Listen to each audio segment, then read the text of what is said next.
I pledge allegiance to the flag of the United States of America and to the republic for which it stands, one nation, under God, indivisible, with liberty and justice for all. Roll call. Lehman. Here. Gilman. Here. Chasm. Here. Horn. Here. Underwood. Here. Approval of agenda.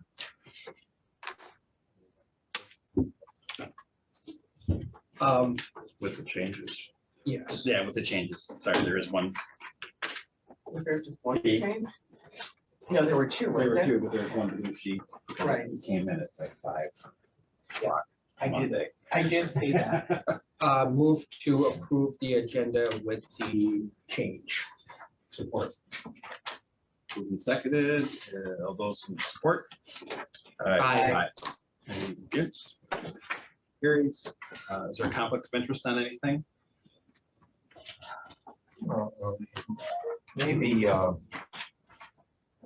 don't think based on what I'm going to tell you it is, but I perhaps have a conflict of interest.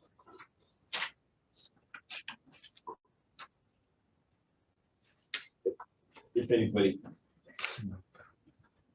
I don't have a problem with it. We've already awarded the contract. We're just. Yeah. we're just How's the road, is the road commission like townships where the board has to vote if they think it's, or is it like the county where the commissioner I think the decides? commissioner, and I'm just letting you know that it's basically, we're gonna just keep the contract going versus Yeah. capitate it, so. No, I don't have a problem with it. I just wasn't sure which way they do it at a road commission.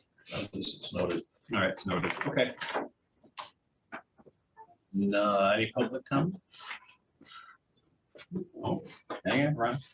Any person may make an advanced appointment with the board regarding road commission topics for a regular or special meeting in accordance with the Open Meetings Act. If an appointment is made, the topic will be an agenda item. The following applies to public comments. Please state his or her name and address. Topic must be relevant to the road commission. Individuals are allowed to speak once for up to 3 minutes on a single topic, which may be extended by the chair. A group addressing the board requires a designated spokesperson who may speak up to 10 minutes.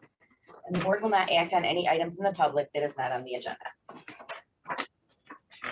Ms. Glenn? Ron Lundquist, 1270 West Long Lake Road, Traverse City, Long Lake Township Supervisor. I just wanted to take the time to thank Brad for coming out to our open house for our master plan and recreation plan. He came out there and spent the afternoon there with answering questions and got to go over some of the stuff we have going on. So I want to just thank Brad for that. Thank you. There are no appointments. Consent calendar. The consent calendar is used to expedite business by grouping non-controversial items together without discussion. Requests by any person present to remove any item from the consent calendar for full discussion as agenda items are automatically respected. The actions noted in parentheses for all items remaining on the consent calendar are approved by a single commission action adopting the consent calendar. The manager recommends the following items be adopted. 1, minutes. 2, payroll. 3, accounts payable. 4, financial reports. 5, communications. Is there, anybody want to move anything off the consent calendar? Number 4. Anyone else?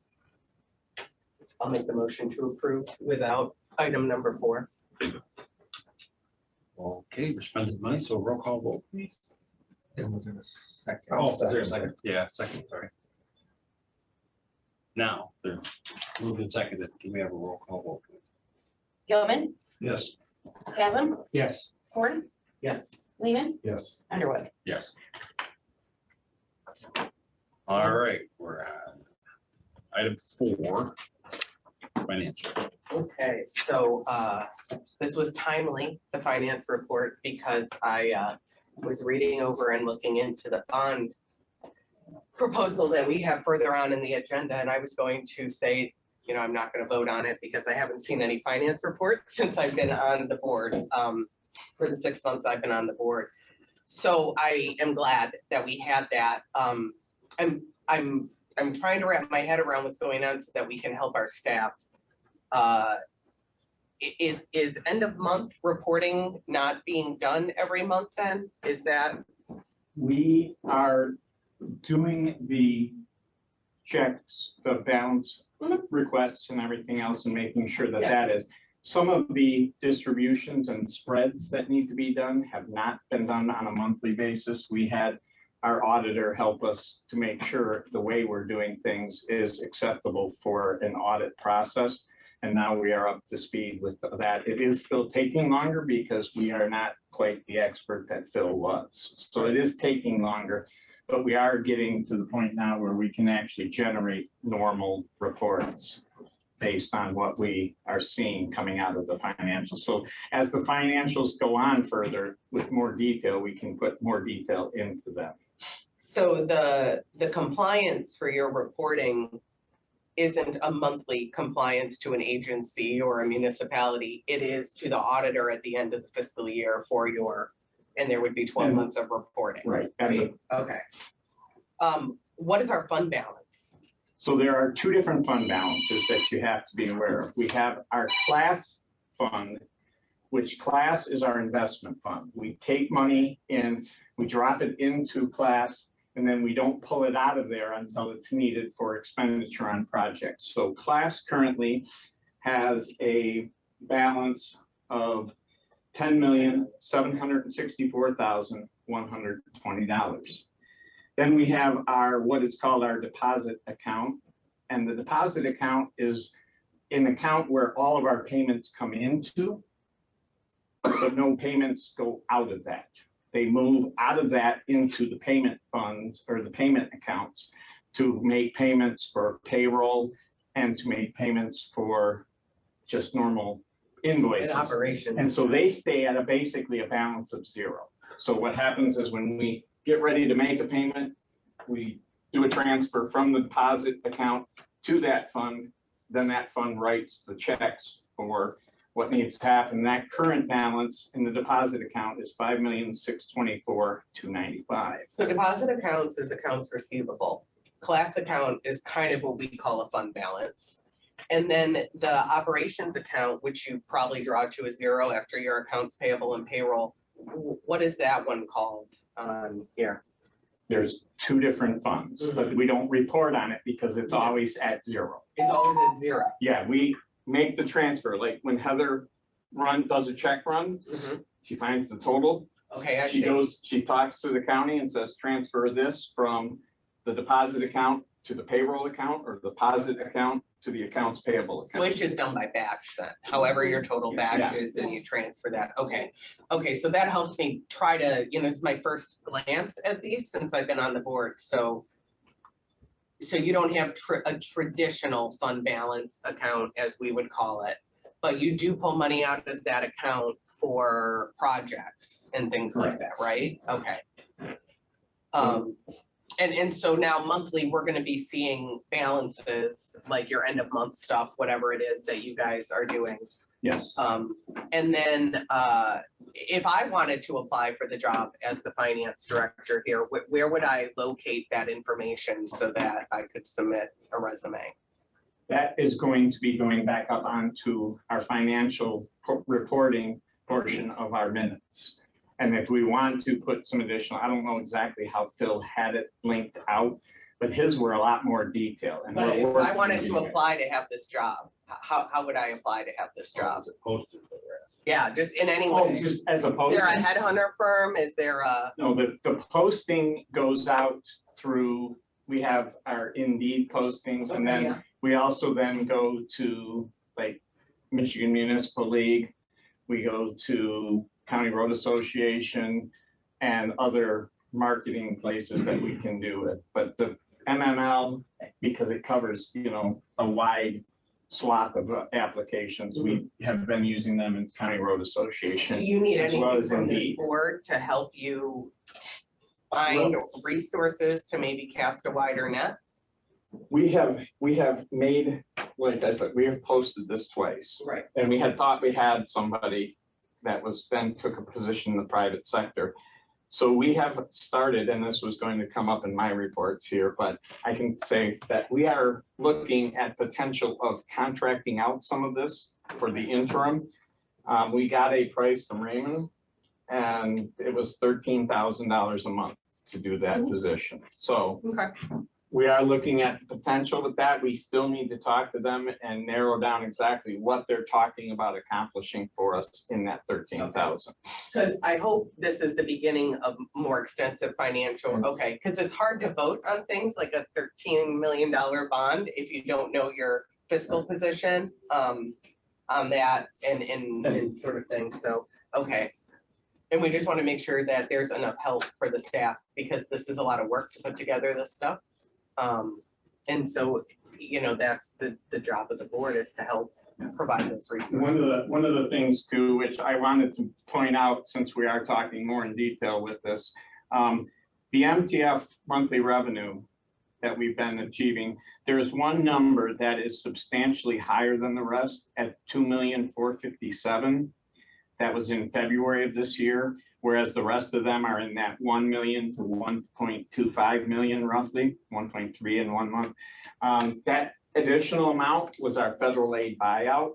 So when we submit at the beginning of a year and we say, hey, we want to sell our federal aid to the state of Michigan, that all came in at like $900 and some odd $1,000. They send us a check, but it just shows up, or they the electronic deposit, but it shows up as MTF revenue.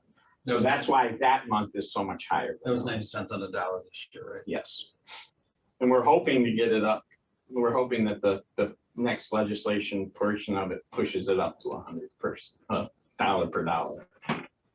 Because MDOT has to do it no matter what with their stuff.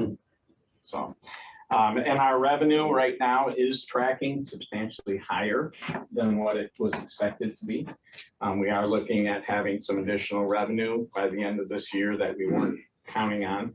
And with the rough urban area that we are seeing with the smoothing and everything else, the additional miles, anything that's in an urban area counts, you get a lot more money for. So it's additional funds coming in. So we're expecting to see year over year increase now in that $750,000 range just for the expansion of the urban area, plus the additional monies that come out of the urban areas federal aid. So there's going to be substantial additional funds because the urban area did expand. The payments for the bonds, let's just assume they are issued, which account will those be coming out of? That these deposit class. We would, if we have the money in the deposit account, which normally we would, we'd make the payment out of that. If we need to pull some out of class because something else, some other projects overlap. But it's usually, you know, class used to drop down quite a bit. Last year we had a problem with suppliers and contractors, but now we're looking, you know, we're going to be pulling some out of class by the end of this year anyway to pay for our projects. So we're still going to be well above what the board's fund balance request has been, which is 3.7 million, I think is what the latest update to the fund. Just and speaking to that, that is not restricted funds. No, not there's the only restriction is the money that comes in for the millage has to be spent on repair and maintenance. But we are spending more than the millage on repair and maintenance. So we always spend that. Everything else is funded. Right, and after that, everything else we can transfer from primaries to locals if we need to. If we have some additional, in fact, usually we do at the end of the year, we'll transfer a chunk of it into the locals to make sure locals balance out. But the MTF funds are restricted. They can only be used for road. No, they can be used for any operations that we have. So they can, MTF funds can pay for buildings, equipment, for road construction, for road widening at times when we're matching, especially on the primaries.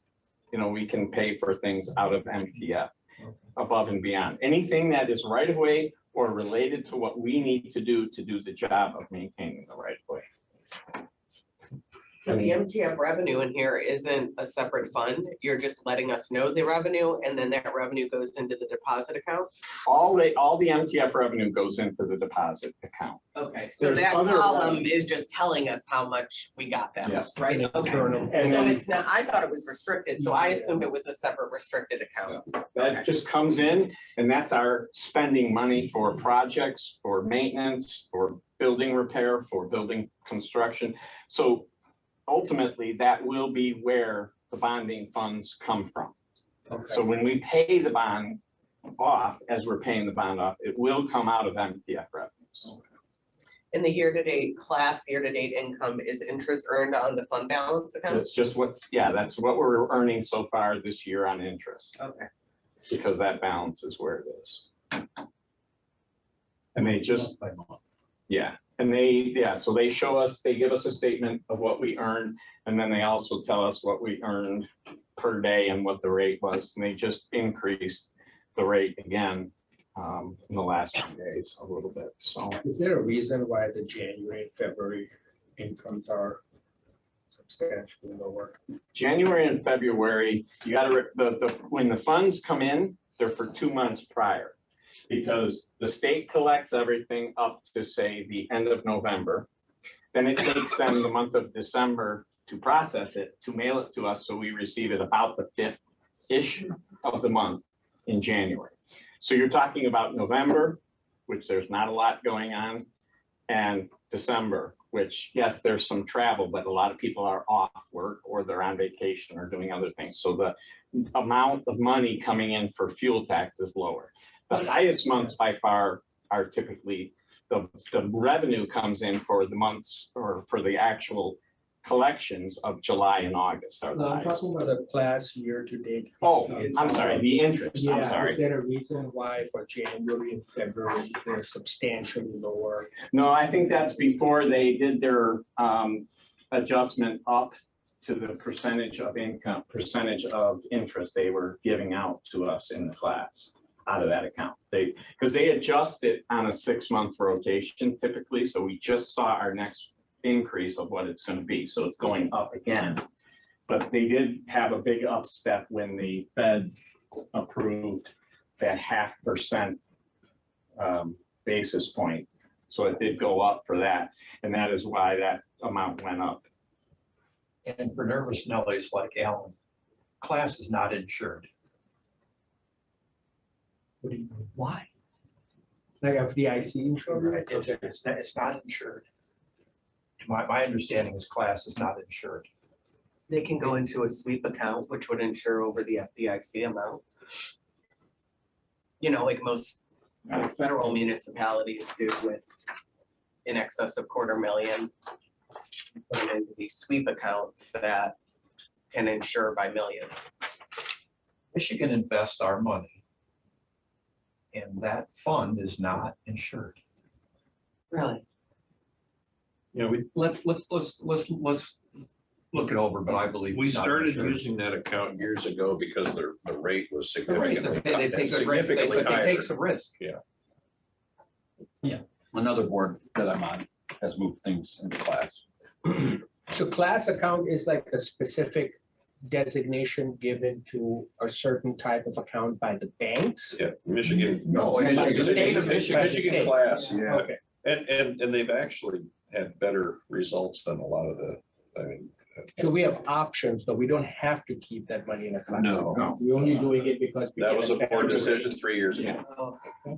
And it is, they have historically been substantially higher on It was interest. 4 years ago. I mean, Because the library does it, for example. Yeah, the library paid up Yeah. plus. Okay. I just wanted to bring it up. and that's up to the board to decide, you It know. was interesting though, when the library went to do it, all of a sudden, the Fifth Third at the time really upped their game. And they came in and said, hey, you know, maybe another half or 0.75% would help. You know, it's kind of like, where were you yesterday? The risk, so, yeah. You know how when states have financial problems, there are things that are constitutionally protected, like pensions? Yeah, there's no such. One would assume this is not. Sure. Okay. Well, maybe get some more information. Let us know, because I don't know the ins and outs of the class. I will make a motion to approve, receive and file item number 4. I'll support that. Yeah, voice vote, all those in favor? I All right, reports. Okay. So, in addition to the financial, thing that we discussed, we also have had, a couple of things happen that the board should know about. We had an accident with one of our employees where he got hit. That vehicle, that mower has been totaled by the insurance company, so we are looking into what needs to be done as far as how we're going to address mowing around the county. We probably will need to at least look at taking one of the other mower that's not a disc vine and turning it into a disc vine mower. And Dan is here if you have any questions, but that is moving about, what did you say, about 3 or 4 times the speed of a normal mower? Yeah, a normal mower is about 4 miles per hour, and we're averaging 12 miles an hour with the new disc vine that you guys approved last year. Yeah, we just bought it. But this mower was what, 3 years old? Yeah, it's a 2020. When we go to replace this with the, I'm assuming MRSIP is, McChrystal is going to be telling us how much we get, but it's still, you're looking out substantially for when we can get delivery. So, but we could turn around and putting the disc vine on our mower number 2, so we'd have 2 of the disc vines in place, would be a way to be able to keep up with the mowing without having to wait for that. And at that point, it is problematic to change, but you could change back and forth between the disc vine and the actual brushing mower on one mower when we're not at that peak need to keep the shoulders clean. So that's something we'll probably be bringing back, but crew planning, that's, I mean, yeah. Yeah. And our employee is doing well. He's I think a little nervous yet. Obviously, being hit by a semi on 31 would scare everybody. So, but he is doing okay, and he's been in pretty good spirits. So I think it's a good thing for him. We also have a couple of new projects that are moving into SADs. We've got several of them pending for East Bay, and we are starting work, if not today, tomorrow. They're going to be starting next week out on Heron Road for the one that we had agreed to with Mayfield Township. So we have some others that are looking around, and we have some other people that are interested in doing SAD. The gentleman that came in to talk about Sharman Road, we're making progress on the actual estimate for that also. That's a shared project between East Bay and Paradise. For the Kingsley facility, Mhm. I thought we already obtained the village's approval for water and sewer. We received the preliminary, but they needed the easement document to actually sign the final agreement.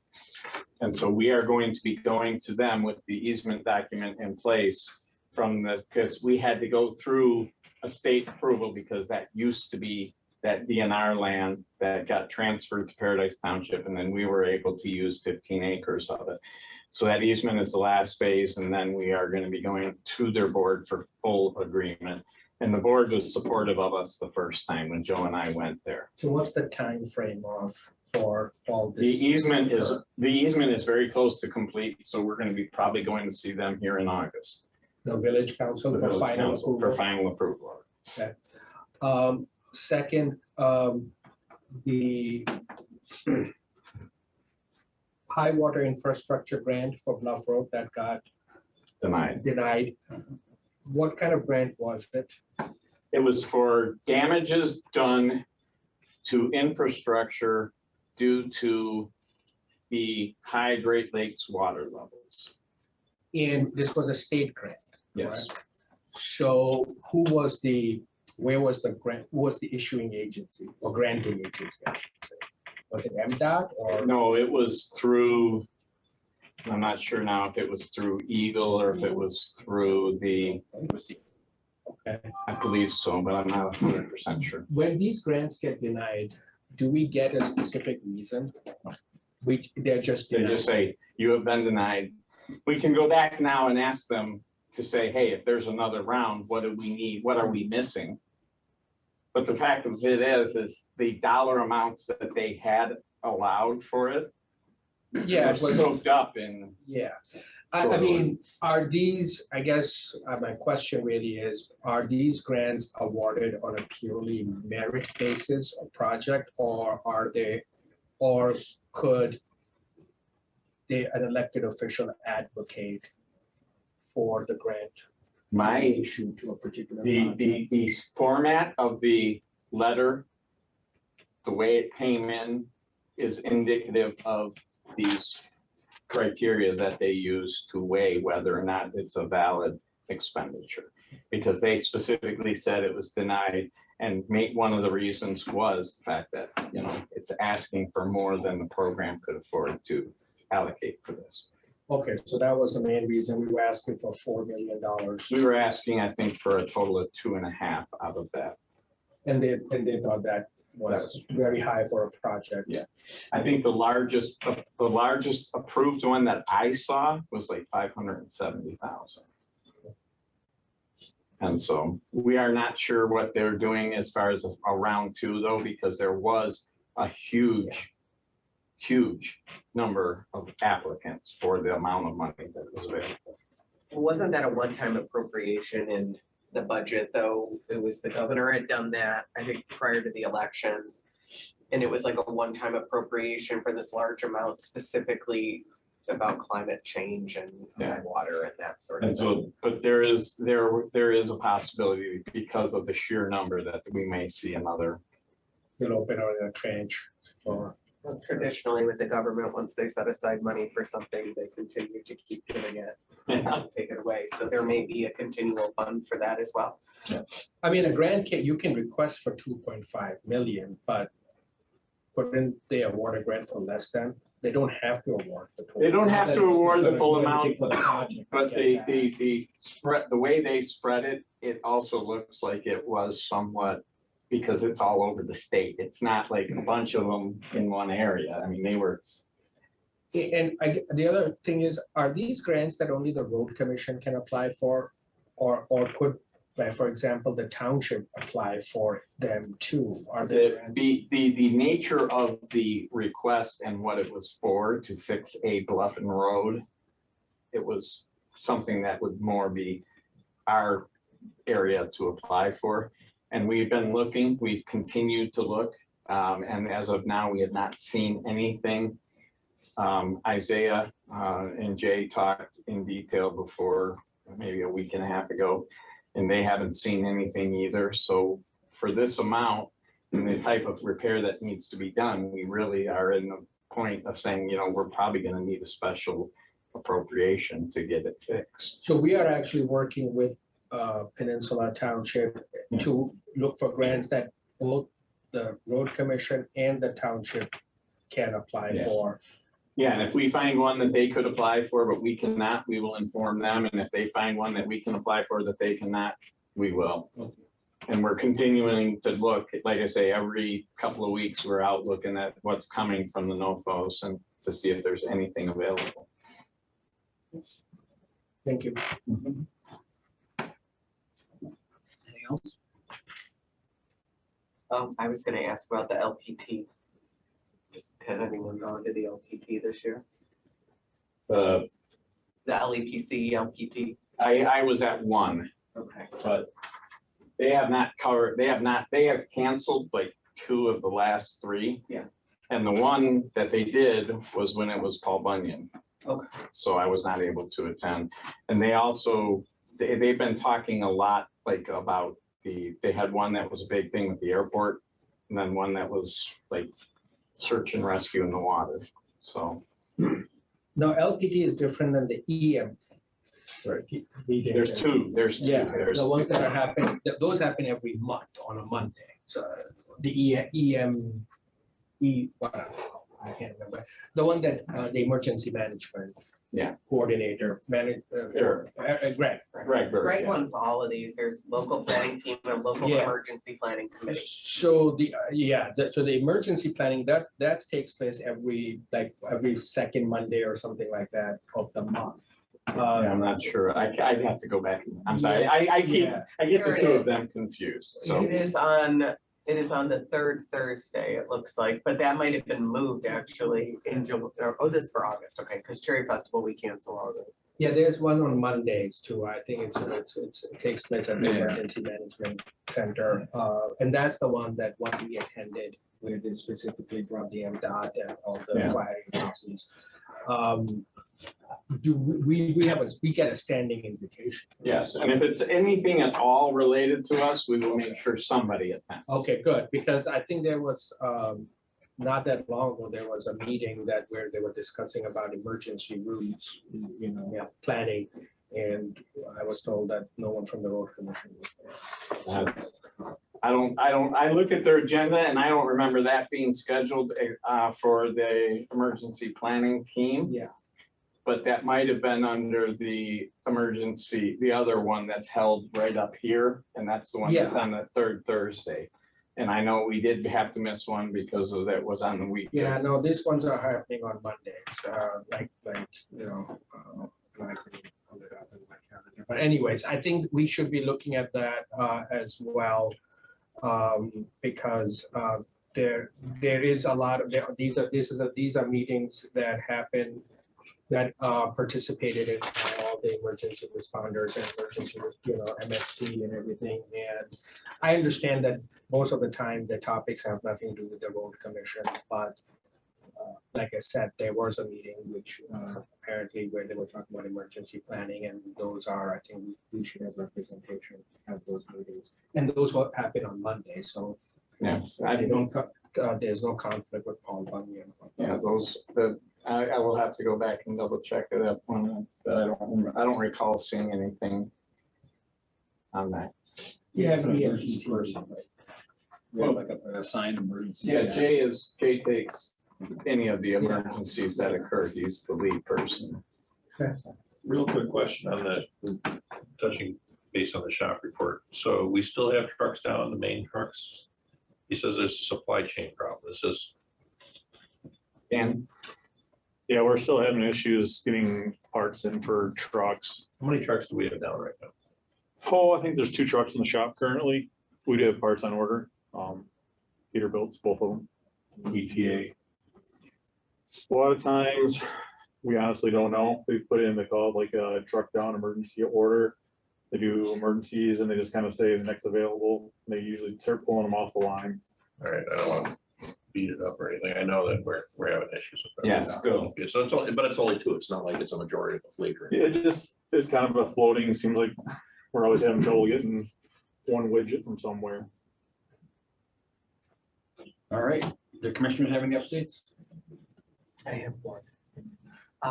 Ramsey Road in White Lake Township. Am I saying this right? Does this make sense? Ramsey Road, a bridge was. The bridge, Ramsey Road Bridge, yeah. Thank you. I have a friend that lives on that road. She's one of like 3 people that live on that road. And she just wanted to say that apparently it's about a mile or so down that road until you get to the bridge. And that leads to state land that a lot of people mountain bike and hike and all that. And they get a mile down the road, then find out the bridge is closed. And it's apparently a interesting scenario, and just wondered if a bridge is permanently closed sign is going up somewhere. Yep, so we're looking at kind of similar to what we did at Bluff Road, getting guardrail out there, and sign guys are actually starting to make signs. Okay, good. Currently, there's, I think it says it's a 2-ton bridge. We're gonna take the 2-ton bridge ahead and we're actually put up bridge closed or out. Okay, great. That would be helpful. I think a lot of people, I guess there's not a lot of ways to access that state land. You have to get over the creek or river, and it's quite a ways to the other location.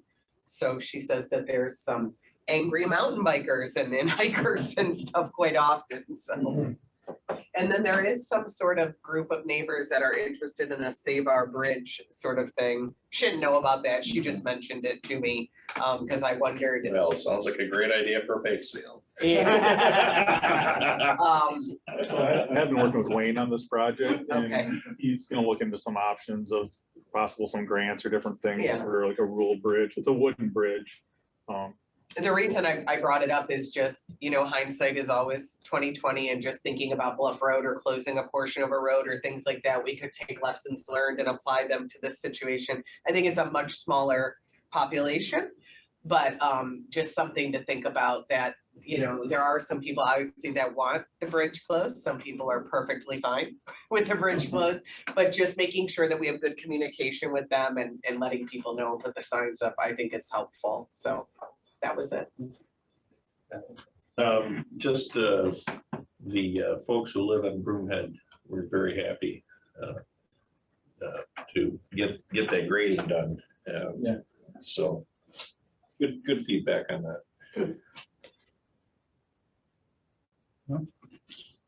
I'm all set. North Long Lake, we're gonna go to F now, North Long Lake Road, straight intersection. Okay.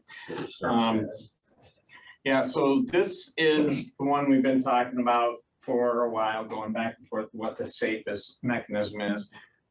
We have put together a grant application for this. The grant itself is coming out in the middle of August, that the NOFA starts. And we will be ready to submit first day it's open and to go, because we have all the information we need.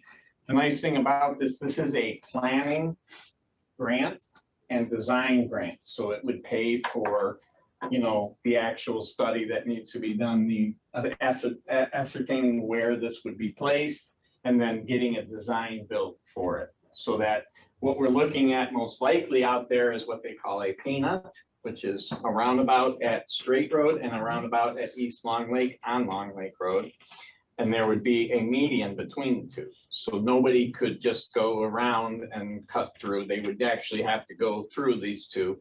It will slow down traffic, which is something that Long Lake residents are concerned with, because there are a lot of pedestrians that are going back and forth between the market and Moomers. It's a great option because they don't have to be as big at either end either. Right. So it's a good use of space. Yes, and it also then helps reduce the problem that we have currently with people that are turning, and they have a turn signal on, so people think they're turning onto Straight Road, when in fact they want to turn into the market, the Fresh Coast. So we're hoping that we have something good out of this. It looks like we are exactly the type of thing that they're looking to do with this grant. So we're hoping to get that through. And then at that point, we would be, once it's awarded, if we get it, it would be something we would move immediately into it. The other thing it does is it allows us to start addressing right-of-way acquisition as needed. And so we have a call out to the owners of the trailer park there, and Ron and I and Wayne and Jay met to start talking about, how is this going to work and how can the issues be resolved. And one of the things that we are talking to them about now currently is to remove some trees to give better vision for vehicles that are a little bit higher at that intersection coming off the street, because they're looking right through trees trying to see westbound traffic. So there's a lot of things that need to come about with this. And Ron, like I said, Ron and the crew and I sat down, we all started putting together our heads of what needs to happen, because there's a large stretch. And one of the things they also have in that area is some concern with some pedestrian crossings at different parks, trying to make them a little bit safer, because there's, and I can't remember, I'm sorry, the name of the park across from the market there. Taylor. Okay, so there's a little market there and people are always going back and forth there too. There's no safe way to cross. They buy gas and Yeah. pizza, something like that, and they go get back on their boat or go to the beach. Yeah. So we're also looking into some things we can do to help the traffic situation up there. So is that an MDOT grant? No, I believe that one was that one was a partner grant, I think, with the feds. Because that was it's mainly MDOT, but the feds safety money is funded. Yeah, so it comes in and then the MDOT administers that grant. How much are we funding? It's, I think the maximum on it was 600,000, so we're gonna apply for everything. And they can then say, hey, you're awarded this. And this is the type of grant that it's going to be, they're looking for unique traffic issues that can't be solved in standard methodologies. So that's pretty much what we have there. Somebody call it a bean about today. A beat about, I like that. And what's the time frame for when you'll know if we're? I don't have the exact date part, sorry, but I know it goes, the start is like August, and I think it's a 2-month or maybe a 2.5-month opening. So you'd be, sometime in the fall, and we'd start work through the winter to have the studies and designs. So if we get the grant, will we be doing the planning and design work? No, In-house? OHM will do it. Or it will be because of the complexity? Well, Of the design, a it will lot be of outside the study type work will be done by us as well as the contractor. The actual design of that peanut will be done by somebody else. Okay, so I know that there was a road safety audit already done. So this study is something different. It's more involved because you have to start looking at how the traffic patterns flow and what type of traffic issues you're dealing with to determine how big those roundabouts are versus how long the island is and how much space you want clear on both sides, and then how much right of way needs to be added on. And is it limited to just the East Long Lake and Straight Road, that section of North Long Lake Road? Is it limited to just that section? It's addressing from intersection to intersection. Okay. So it doesn't address the remainder of the North Long Lake Road corridor? No. Okay, so I think I'm glad that we are applying for this grant, and I hope that we get it. But we need to have a plan in place for the entire North Long Lake corridor. There's a lot of development that has gone on in Long Lake Township. Past that, we have a development that the Hank Ramsey development right there off of Arbor View or whatever it's called. We have Long Lake Elementary School. And we need to look at both the short-term and long-term plans for that entire corridor. In short-term plans, to me, is something like adding a center lane, widening the road, those type of things. You already talked about removing the trees, improve side distance, that's great. But we need to have a plan for the entire corridor and further down this crossing where the Long Lake Grocery is. And I don't know, because I have not seen anything from the road commission staff as to what the plan is, for the remainder of the corridor, because we don't need a 5-year plan to add center lane or widen the road. So what is the plan to address the entire corridor beyond this intersection? That would involve a substantial influx of money to do the planning, and you are probably talking about knocking down some buildings. Can I add something? As we move into an MPO specifically has federal dollars available for us to take a look and do strategic planning for capacity increases on major local roads. We typically don't, we have had a hard time keeping up with maintenance, let alone having money available to do corridor planning. Right. And I used to live in Long Lake Township, Rod's a great guy. There are many corridors that are just as important as North Long Lake Road. I agree with you, but my point is that we in order to develop cost estimates, I was told that we can't have we can't put a cost on the project until we have some design plans in there. So it's like kind of this we keep going around in circles because we don't know how much it's gonna cost because we have to have a planning on a design study done. But we can't do that because it's gonna cost a lot of money. Well, which is it? Where do we start? Because we keep going around in circles with all these projects. I'm just focusing on North Long Lake Road because that's what the agenda item is right now. But Yeah, if you say, do we need to allocate more money for corridor planning?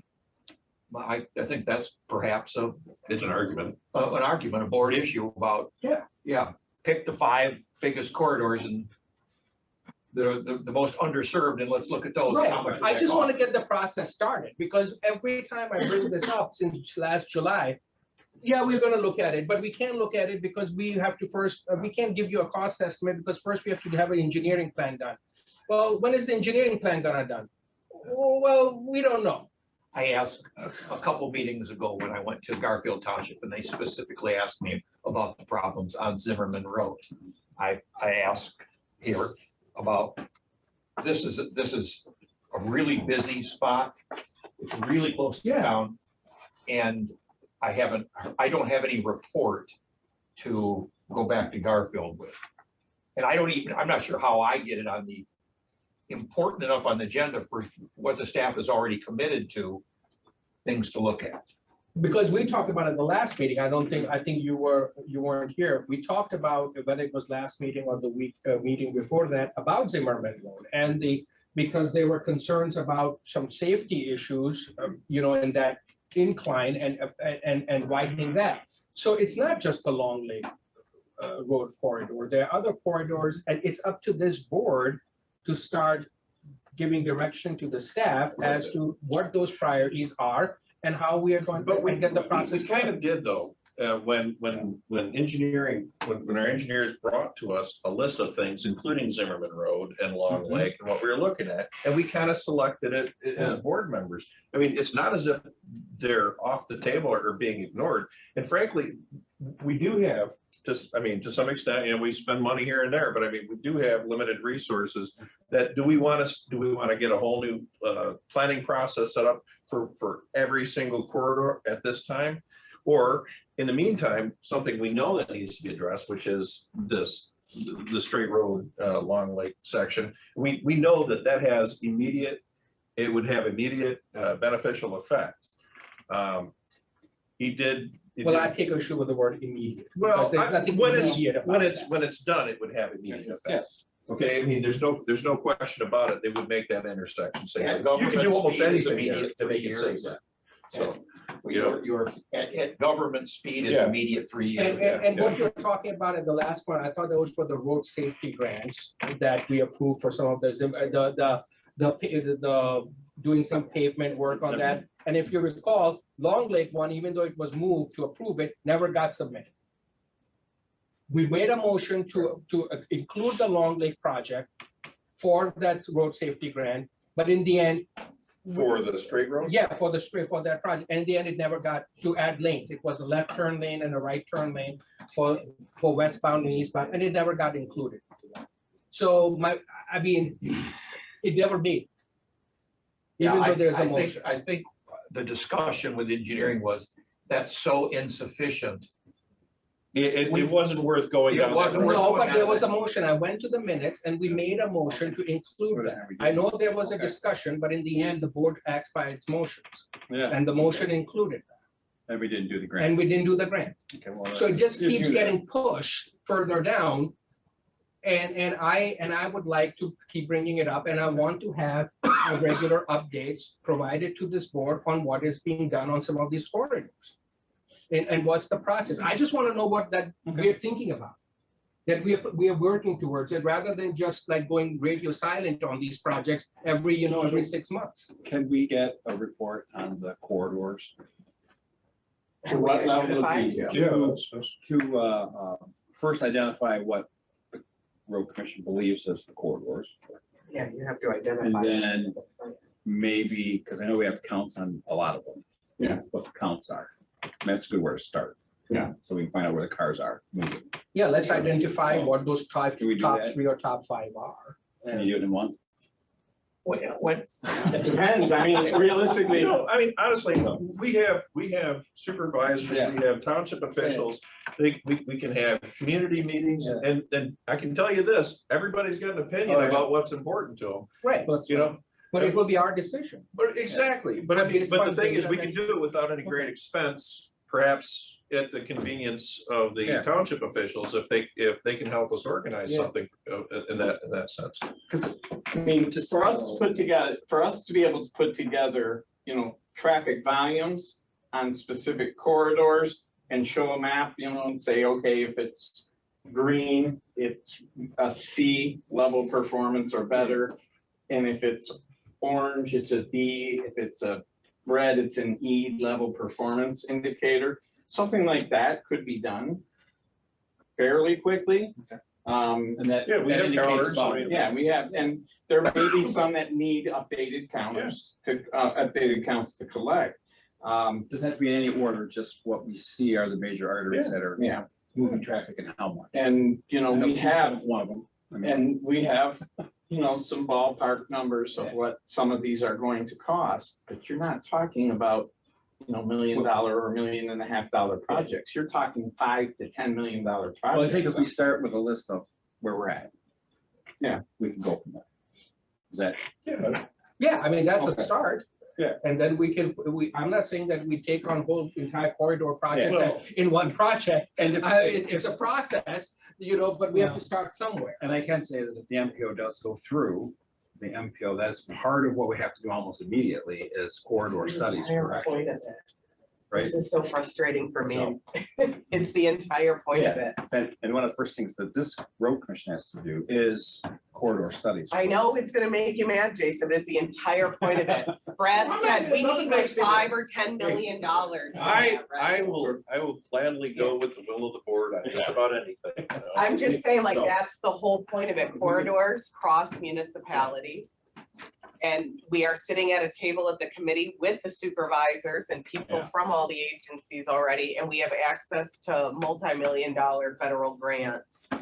And we can provide the data on the corridors, the numbers and all of that, because obviously we have access to that, you know, the municipalities don't. So is a month enough? A month is pushing it. It really is, because between collecting all the counters, putting all of them out, or putting out counters where we have Do gaps. we have present numbers where we don't have to count? We have some. Use Google Maps, like, you know, they give you the average of how, when it's red, yellow and green and the times of day. That's hardly accurate, All right, but well, Do we need a It's pretty motion? good when you're driving around. I think the chair can direct. I think we're direct Okay. to have that happen, and that's why I'm asking how long will it take? Okay. I would say, let's not count on August, but let's talk September.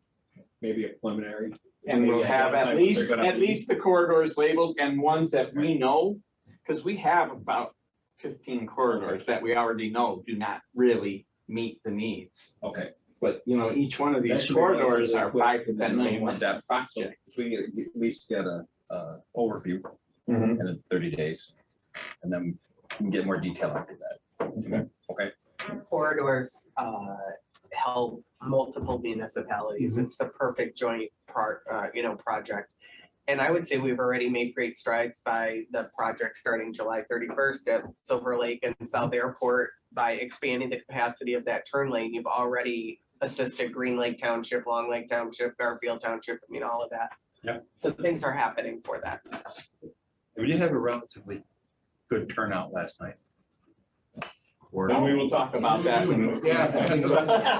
We're hearing about that. Is there anything that we have to do on this particular tonight? No, we can start putting together the traffic counts and start looking at. But on you a know, what's- specific intersection project? No, I just wanted to update everybody as fact that, you know, we are applying, we have the application data ready to go. So as soon as it's released, we're gonna get an application out for that. We are gonna be talking to Ron again to get something. And speaking to the application of the grant, I mean, and I'm not trying to beat the dead horse or anything, but this is for a different Yeah. project entirely. Yep, absolutely. Okay. Yeah, it's just for the roundabout. Any other questions? Let's move on to the annual certification of the employee related conditions. This is something we do every year at this time. It just simply says that, yes, we are offering healthcare benefits and we are coming in and following the hard cap requirements with our benefits. We've approved it every year, it just has to be recertified every year. Larry, if you can go down to that, for those that don't.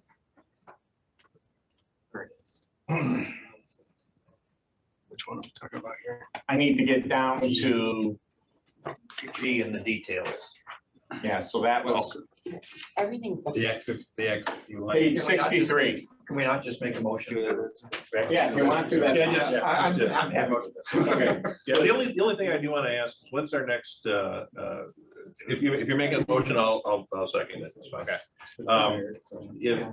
When are we next looking at our provider for this, for healthcare benefits? We'll be looking this fall again. And the reason I ask is because they're changing the rules on us midstream and I don't like it. And you get a letter from your my dentist's office, for example.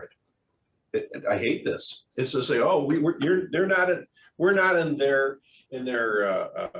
particular Network. network. Thank you. And it's like, I don't care. You know, I mean, I pay for this. This is what we agreed on. This is what we paid for. And frankly, if you're not going to provide it, let's go find somebody else immediately. Because, you contract with us or we contract with you, then you're going to do what you contract for. This is like one of the Grisham books. So we have- Automatically deny all claims. Yes. What was the name? What was the, you remember that? Yeah. So I just had another person come to me with an office saying that they got a letter, they took it to the office.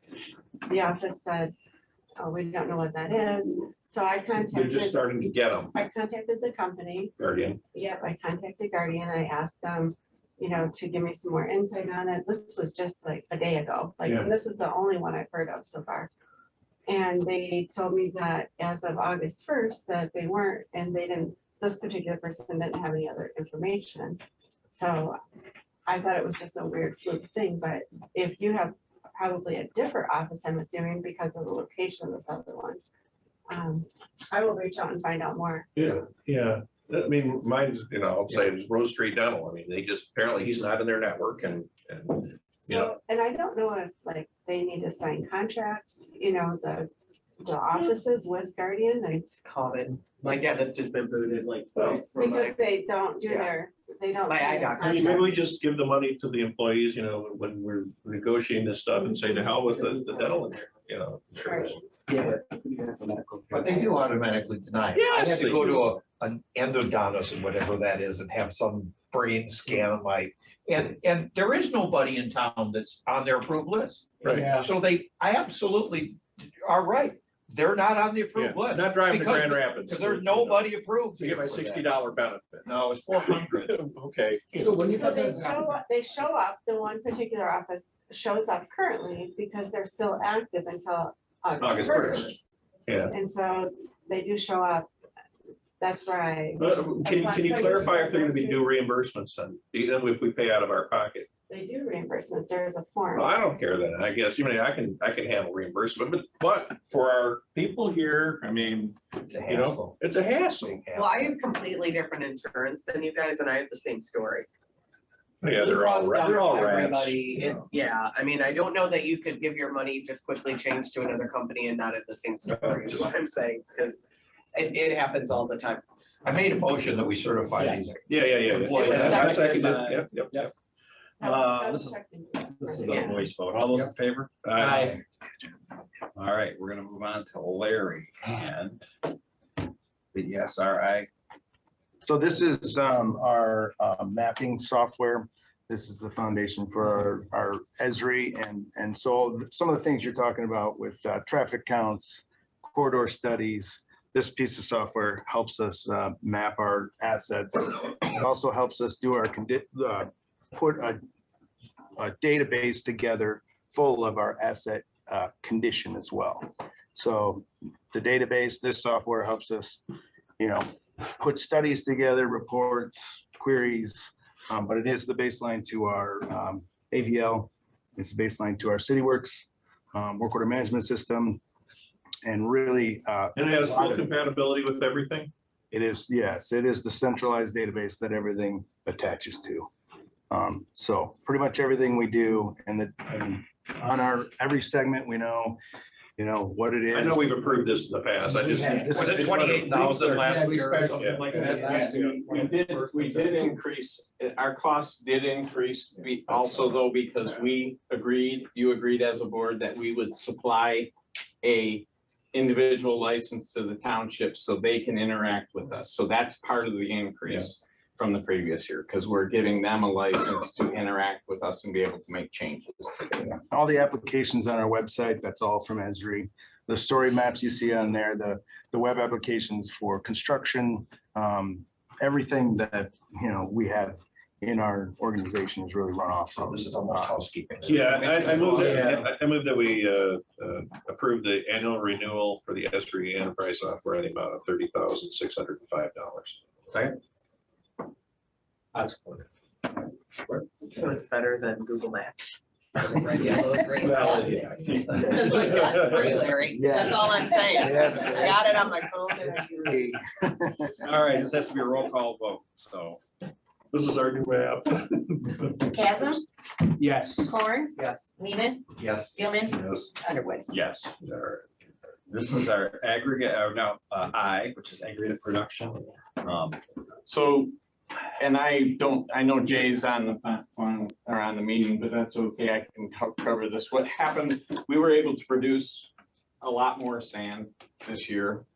So we've got 2 years of sand production that we accomplished. So if you go out to our pit right now, there's a lot of sand, as Alan will testify to. But because of that, we also have a lot of additional spoils from the sand production or aggregate, which we originally had an estimate in place for this project, and it's about 65 or 70% higher. Is that about what he said? We're at 15,000. Yeah, we aren't able to actually topo the pile at the moment because we don't want to get out there, while all aggregates are doing their thing. We want to kind of leave that separate. But yeah, all indications are the original contract was set up for an estimate of 10,000 tons, and we're going to be markedly beyond that. Whether that's magnitudes of 1.5 times or 2 times, it's unclear, but yeah, we'll have quite a bit more material. The producer has to decline. So we don't really need to discuss this right now because has commitments elsewhere. Me. Right. And I have not had a chance to talk to Jay and Dan has been extremely helpful. In the water truck out there, keep the dust down, make sure the neighbors don't complain about this because there's a lot of movement in the townships against the gravel pits right now. There's signs lined both sides of the road. It's a big issue. There's an ongoing lawsuit. Having been there a week, and I really haven't had a chance to talk to Jay because we just finished today. I have evaluated the materials that are left, and I would like to propose to them to produce a different product that we can use on the township roads. We've made quite a bit of 23A, which is basically used for road shoulders. We have all these township roads that people want to gravel. I would like to make 22A. The materials there are now, at this point, it would be a better balance if we make 22A. Because of what's left there. Because of what's there. Some of it was given to us, right? You said Molon. Yep, the clay was a freebie. The clay was freebie. The clay, and the clay will go a lot further making 22A because it's not so heavy with clay. And the other materials, because they screen so much sand, there's a lot of other aggregates that will be excellent for producing 22A. However, I can't do it now. I might be able to do it this fall, or I would come back and do it next spring. And I think the board can direct the staff to keep this contract going for a couple of years. I was the only bidder, and I didn't charge mobilization. And if you do put it out for bids, my price is going to have to be. I learned this was a test for us. Moving a long way costs a lot of money. You mean the product? Yeah, no, the equipment. Oh, the equipment. The equipment. And we got no other bids. Yeah. And because there's very few contractors available to do anything. So I would like to, when we're leaving tomorrow. I would like this to talk to the staff and have the board hopefully approve extending the contract to next fall and making this, the material we'll make will be used on gravel roads, right, directly on the roads. So when we're gonna do township projects, that material, which we'll be getting at an excellent price because my bid was so good. Jay, Jay, we're in no pressure to move his equipment out right now, right? Correct. Yeah. I mean, we're pretty much wrapped up with sand production. We wouldn't really be in a dire need to move any sand to either Kingsley or Traverse City until we really start getting into that winter mode. You can look over Allen's shoulder at our sand pile there in TC. We're sitting pretty good in stockpiles at the moment in terms of the sand that we have here on site. So yeah, we made realistically multiple years worth of winter sand down there. So it's really at our leisure when we're ready to move that stuff around. So yeah, you know, if, you know, whether it's all aggregates or a different vendor, you know, is able to continue to leverage those additional spoils and these recovered materials that we have. Yeah, like Alan said, we haven't had a chance to chat on it, but if we can generate a material that is applicable directly to the gravel roads, and I believe Brad stated before that there's a strong indication from some of the southern townships that they would like to do gravel road improvement projects. I mean, this is a home run for sure. So this recommendation is, as it's being presented to the board, is to generate just the 23A gravel. No, it's just to increase the amount of what we said so that we can just continue going until there are no more materials. But you will, this staff in conjunction with the producer will decide how much of it is going to be 23A and how much of it is going to be 22A. And the materials we produce, we're going to need them at some point. Oh, yes. I mean, that's what we're talking about. Oh yeah. We could produce, you know, 15 times that much every year, we could use it. It's hard to believe we almost gave that gravel bit away. So I want to be, for Oh, yeah, purposes yeah. of this motion, I want to be clear that it's not, this recommendation is not going to increase contract price, correct? You know, and I think that's a good clarification from Hyder also, because the bid was specifically written for the 23A product. So we might want to take a closer look at it, say, okay, if we are shifting to the 22A, it is, I mean, just a slightly different product, but the contract was written for 23A. So if we could just give staff an opportunity to take a closer look at the way that bid was set up and awarded. I was gonna say, I think. Yeah, if he's not able to continue. If you are okay with it, because it looks like that we need to have you and staff, you know, talk about. And now that I've been there and seen, and have seen what we have, Yeah. I can make, We're gonna have two opportunities to do this in August. We're gonna have 2 meetings. so, yeah, I'm just telling you, I can't. I'd leave the equipment there for now. I mean, can't no take sense. it, I can't take advantage of their recommendation to keep going. So do we need to? Yep. So Can we just? Yeah, We can just take, let's not table it off. Okay. When's our first meeting in August? Hopefully the 7th, I mean. Okay, we're pretty close. I mean, we're leaving. You're We're pulling our equipment out. Okay. I have to be somewhere else. Okay. I manage my commitment to the. Sure. commitment. Yeah. Okay. I have to go somewhere else. and we appreciate it. Thanks, Alan. And I'd love to discuss this with you. But I think it would, I think my alternate recommendation now would be a real benefit to the townships. Like I said, That Okay, makes I want to sense. make sure that, like Jay said, I obviously the contract is not attached to it, so we Yeah, want to make right. sure that Yeah. all of that is. Yeah, the only thing, Clear. what we originally were thinking with this was that he would continue making it and we would still get the same unit price. But the total dollar amount expenditure would be substantially higher. Just based on the net. Until we run out of material. Well, we'll get that in the future. All right. Okay. On to another nice subject, bond resolution. Brad, you're gonna talk about the facility as a whole too, correct? I am. We have 2 members that haven't even seen a schematic, I don't think. No, I know I've seen the land. Have you seen the land? No, Okay, well, I've. Yeah. I mean, I know, It's a pretty rough I know one. we're Kingsley. I know It's the pretty Kingsley slopey. building, yeah. Do we have, I kind of talked about this last week, do we have an actual, The rendering. at least see what? Yeah, it's, that's where we're gonna find, we'll bring it in. Okay. So, I'll start the conversation with this and the fact that as the building committee, Alan and Jason, they came in with us and we discussed a lot of this on Monday. The prices did come in substantially higher than what we originally anticipated. We came in, there was more than that. So, but Chair. yeah, so that's the vehicle storage and office space building. So our price came in at $13,432,000. And I set on your individual chairs the information that came to, or on the desk there, sorry. The information that came into us from Grand Traverse Construction, which talks about what the individual areas of work were and what the costs of the specific items of the project are. And as we went through, Let's pass it to the. if you want, there you go. So we started looking at it and they had suggested, some potential cost savings.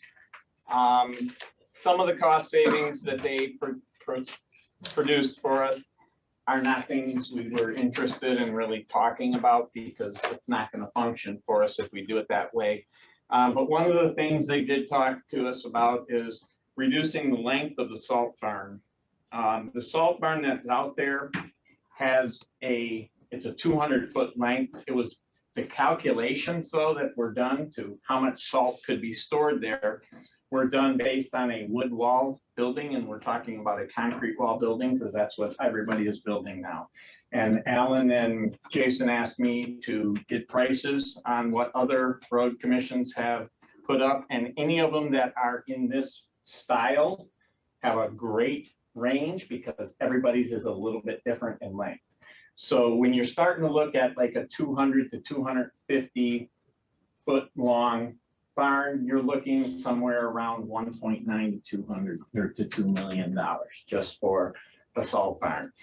Washtenaw County went with a larger building. They spent over 7 million on theirs, but it wasn't just because of the fact that it's so much bigger. It's also the fact that labor is more costly down in that area. So there was a pretty wide range, but what we found is the original calculations came through, and when we did a correction, if we reduce the length to 120 feet, it's still going to allow us 6,000 tons of storage of salt. And then we would also, or it's a 6,000 ton building, 4,000 would be for the storage of just salt, and then the 2,000 area would actually be done for our mixing of our materials out there. The current building only stores about 1,000 tons of material.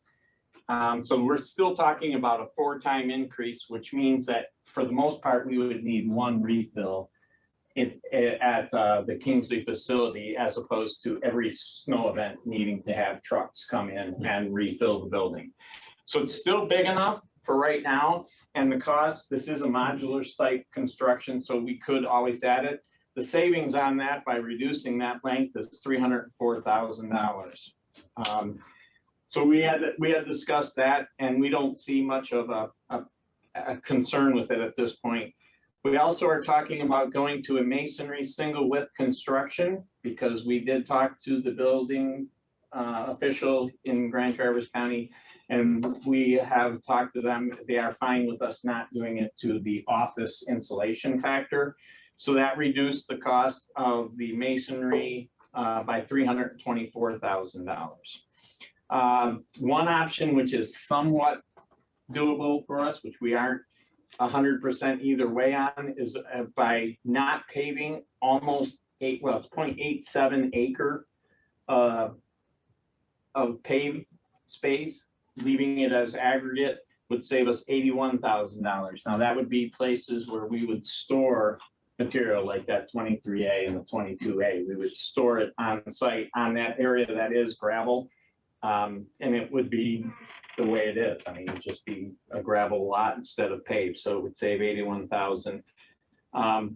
We are not thinking that it would be a good idea to reduce the cost by eliminating in-floor heat. That's Just simply the cost efficiency of the in-floor heat, when you've got those doors opening and closing all the time, that residual heat that's in that floor, plus the fact that all the heat is then coming up through our vehicles, we really don't want to take that as a savings. Because in the long run, we feel it would be much more costly for us to have the buildings at a high enough temperature to actually melt the salt that's on those vehicles, or melt the snow that's on those vehicles. So this would bring us with the, if we were to reduce the salt barn length, and we were to reduce the masonry to a single width, and we were to take out the $81,000 for the 0.87 of an acre of pavement, we would be down to 12,723,000, which leaves us about $277,000. Part of that can go into the construction contingency, but not a huge part, because there is bonding costs that does have to come out of the bond also. So if that were the case, we would still be then bonding for $13 million. And then the money that we had budgeted for this facility out of this fiscal year, with the discussion of having another 250,000 of our funds put into it for the next fiscal year, would still give us a much better contingency level. Alan was of the mind that we needed to really make sure we were including the a higher contingency of contingency. 300,000 just not enough. And so anything remaining needs to be. Yeah, so that would then get us into that $500,000 plus contingency. So we took that number and we went to the financial planner that the county uses. And he produced for us this sheet that has, it says MFCI, Municipal Finance Consultants. He gave us options if we were to pay for $1 million and bring it down to 12 million and do it over 25 or 20 years. And then if we were to bond out for the full 13 million and do it over 25 or 20 years. With our discussion on Monday, I think the lean was to do it for 13 million and do it over a 20-year period. Now that will bring us up to a $920-ish thousand a year payment, combined interest and principal. And that would then be effectively about $200,000 more than what we were spending on airport, which is now paid off. So airport was about 770,000. So you're, by the time all of a sudden then you're what, million or 150,000 more, sorry. So that would then leave us with a $919,000 payment. The 770 that we were already putting in on airport would be a wash, but we're also talking about, because of the metropolitan area and the urban area expanding, that we are expecting to see an additional $750,000 in just general MTF revenue year after year. So the total is definitely doable within the financial setup that we have now to do it at that point with 20 years, if that's what the board wants to decide to do. The gentleman that filled out this for the bonding council, his name is Roger Sweats. He said this is the form that the bond needs to be done, or the request to the county needs to be done on. And we will get that to the county in the morning once it's all taken care of and filled in with details. And then they will then hear it on August 2nd, I believe it is, the one next week, Wednesday. They will have it in front of the board to discuss and then have their intent to bond. So the intent to bond has to be posted for 45 days before the bonds can actually start the proceeds on bonding. This resolution will allow us to begin construction now and have the bonding proceeds reimburse us for anything we spend, backdated to the day of the intent to bond. So if we get started before the proceeds are in, it's not something that we're going to be out the money. It's just going to be something we're going to pull out of funds for now and then turn around and put it in back to our funds when the proceeds come in on the bond. Didn't you tell me on Salt Barn if there wanted ad, it's a simple ad. It's a simple, yeah, it's not like it's going to be, obviously, construction prices will inflate, but your biggest additional cost will be mobilization and then pinning it in. Modular. It's the type of thing, yes, people do add on to these salt barns all the time as demands change. They are continuously adding on or taking out a section and The site design replacing. includes a space for it already. Yes. so it's- Doesn't Kingsley have a streets department? Yes, they do. Are we partnering with them at any of the? They get their salt from us. Okay. So they tell us how much they think they're going to need. We make sure we have enough down there. And then they come in and they get their salt loaded and they pay us for the salt. Do they bring it to their own storage facility or? No, they load their trucks typically Right from our. right from our And facility. we'd be ideal, just like we are now, we'd be ideal. Because as it is now on M13 where we are, that's what they've been doing for years and years and years and years. Simply because they would not be able to take advantage of the amount of salt that we have. I mean, it's just, their usage for the year is substantially lower. Without trying to seem like I'm selling it or anything, because I mean, it's a lot of money. Alan and I are like, oh God, this is nuts. It just keeps going up, there are other units that would use the facilities. For example, the buses.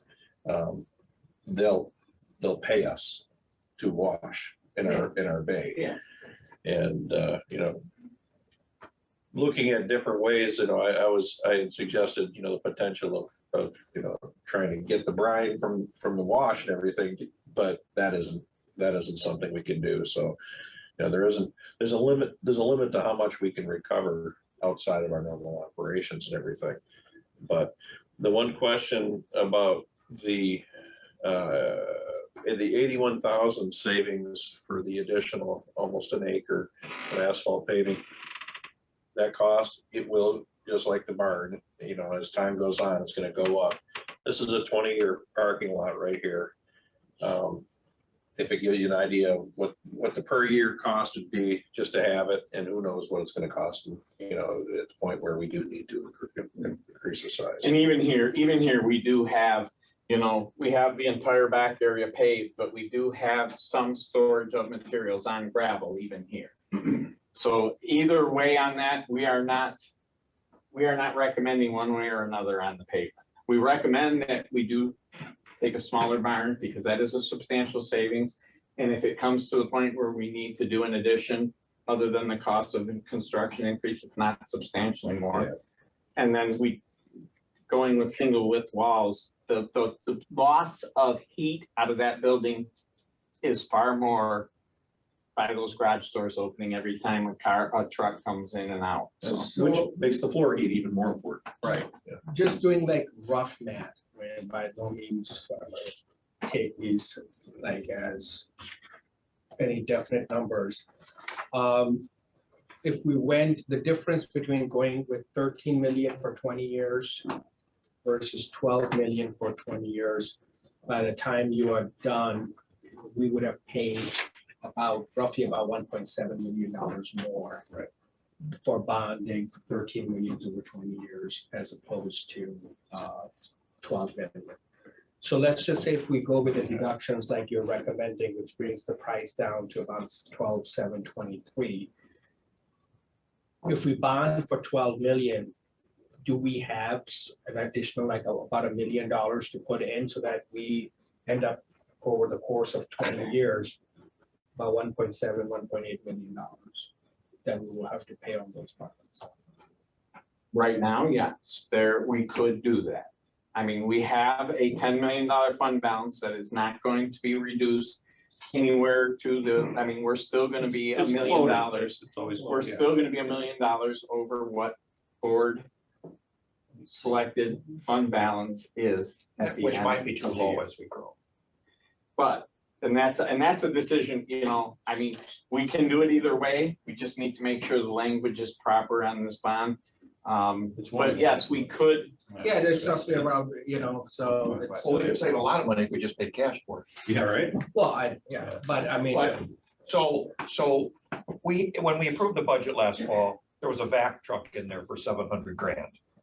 I think. yes, Can we, okay, that's 700, we've already got a few hundred grand laying around for what we're gonna do. Can we take the 700 grand and say, we're not buying the vac truck and we're gonna move that over? And that would help Hyder get down to a $12 million and yeah, we have money in the budget. Grand a year, I mean, I mean, I'm just, it's not like, I'm just kind of putting it out there. If we can come up with another like $1 million, we end up saving about $700,000 to $800,000 over the course of 20 years, which is chunk of change. and that's fine too, because we've actually had some demos of these Vector trucks, and there is a possibility of us being able to rent them on an annual basis and setting them up to use them on a rental. Yes, it's going to be more expensive over the course of 15 years or 20 years, but it's a possibility, you do it now for a couple of years at least, and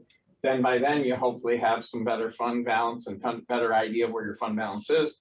That's something that we would be more than willing to deal with and say, okay, let's just push this into a rental mode for now, or lease mode, short-term lease modes, and then put down additional money. I know we can afford that. We can easily, between that 700 for that, plus the fact that we already had budgeted an additional amount of money, about 200 and some odd thousand into this. Yes, we could survive off of the 12 million. Or, you could also have him rather quickly generate 12.5 million. Or whatever you want to do. It doesn't have to be on an even million. That's just kind of like the extreme. It was easier for us It to was consider for yeah, sure. Yeah. We have to pay out 10 years. And then you Yeah, get yes, accelerate. and after that, you can turn around and you can rebond or refinance, or you can roll it into another bond initiative for something else you have going on. But you are going to be at that 10-year required payment to get a good enough interest rate. so like, we'd be paying 70,000 less a year. Yeah. There's a difference. Yeah, about 70,000. Yeah, so- That's, I mean, I guess, I'm just one vote, but I'd rather go with the 12 million, 20 years rather than the 13 million, 20 years, but again, that's the rest of the board. And go with And what's the recommendation from the committee? I think we were pretty much whichever way the board wanted to go. We, got to the point where, okay, let's try to make this happen, but this is where the discussion has to happen here. For me, one thing we were definitely about was we weren't going 25 years. Yeah. Okay, Yeah. 20 years was absolutely, because the shorter term is absolutely the way we wanted to go.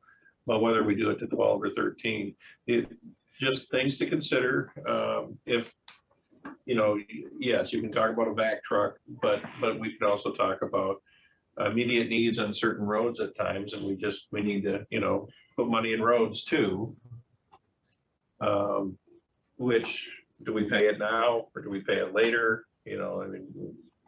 How much does 750,000 make it harder for us to manage an emergency like we've had on Silver Lake Road 5 times now in the last 2 years?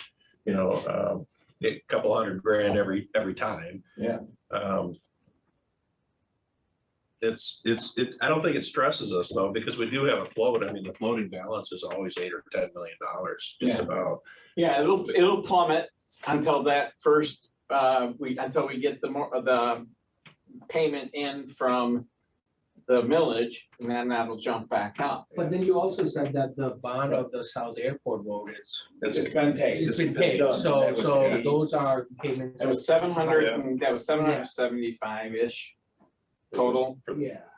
And then And then the only bonds we currently have outstanding are pass-through bonds. We took bonds out from Act 51 bonds for Acme has 2 projects and 2 bonds. But it's not our budget. It's not our budgeted money. So when you see that now, the only thing that's left that we have for bonds is nothing we pay on. We have no outstanding. And then, it, you know, becoming a part of the MPO, you said it generates another minimum threshold of $750,000. Well, the 750 besides the MPO, that's we're getting no matter what because of the metropolitan We area. wouldn't even have to join. Yeah. But the additional revenue that we will see is from that 380 or 365,000 that we currently have as a small urban. Yeah. And we get 2 out of every 3 years. Now it's gonna be about $1,050,000, and we're gonna get that 2 out of every 3 years. So I think we have these additional streams of revenue that to address your concerns Yeah. about emergency projects that we could. And then you can know, say in 20 years, we're gonna save $1.5 million bucks. Yeah. Okay. I mean, I have no problem with that. Well, and the only other thing we discussed was, yeah, it was 4 million, then it was 6 million, then it was 10 million, now it's Yeah, yeah. 13 million. Right, yeah, right. And- right. Is there really anything we can do about it? No. Unfortunately, it was decided to just go with the design build, I think unfortunately, because we didn't take bids. And they've. Instead of getting an architectural. Instead of getting an architectural and then doing it, I think the previous board perhaps made a wrong decision. But in today's prices, how much would that really change? The thing that Brad told us that after he and Dan met with Grand Rapids Construction, Steve Fournier, Bay Masonry is the only guy big enough around here to do this type of work we have. There's nobody else to go to, and his price was double what they expected. Yeah. If we Somebody else to lean on, you know? if we rebid it, there, unless you're gonna try to get somebody from Goshen to come up here to do that, there isn't even anybody else. Other companies in our area don't do the kind of. This is why this whole owners thing, you know, I mean, Yeah, we need Well, it's more gonna be- competition. It's gonna be horrible. but it's gonna be very tough where we are. So, I mean, I don't, I mean, based on discussion, Make a motion. yeah, I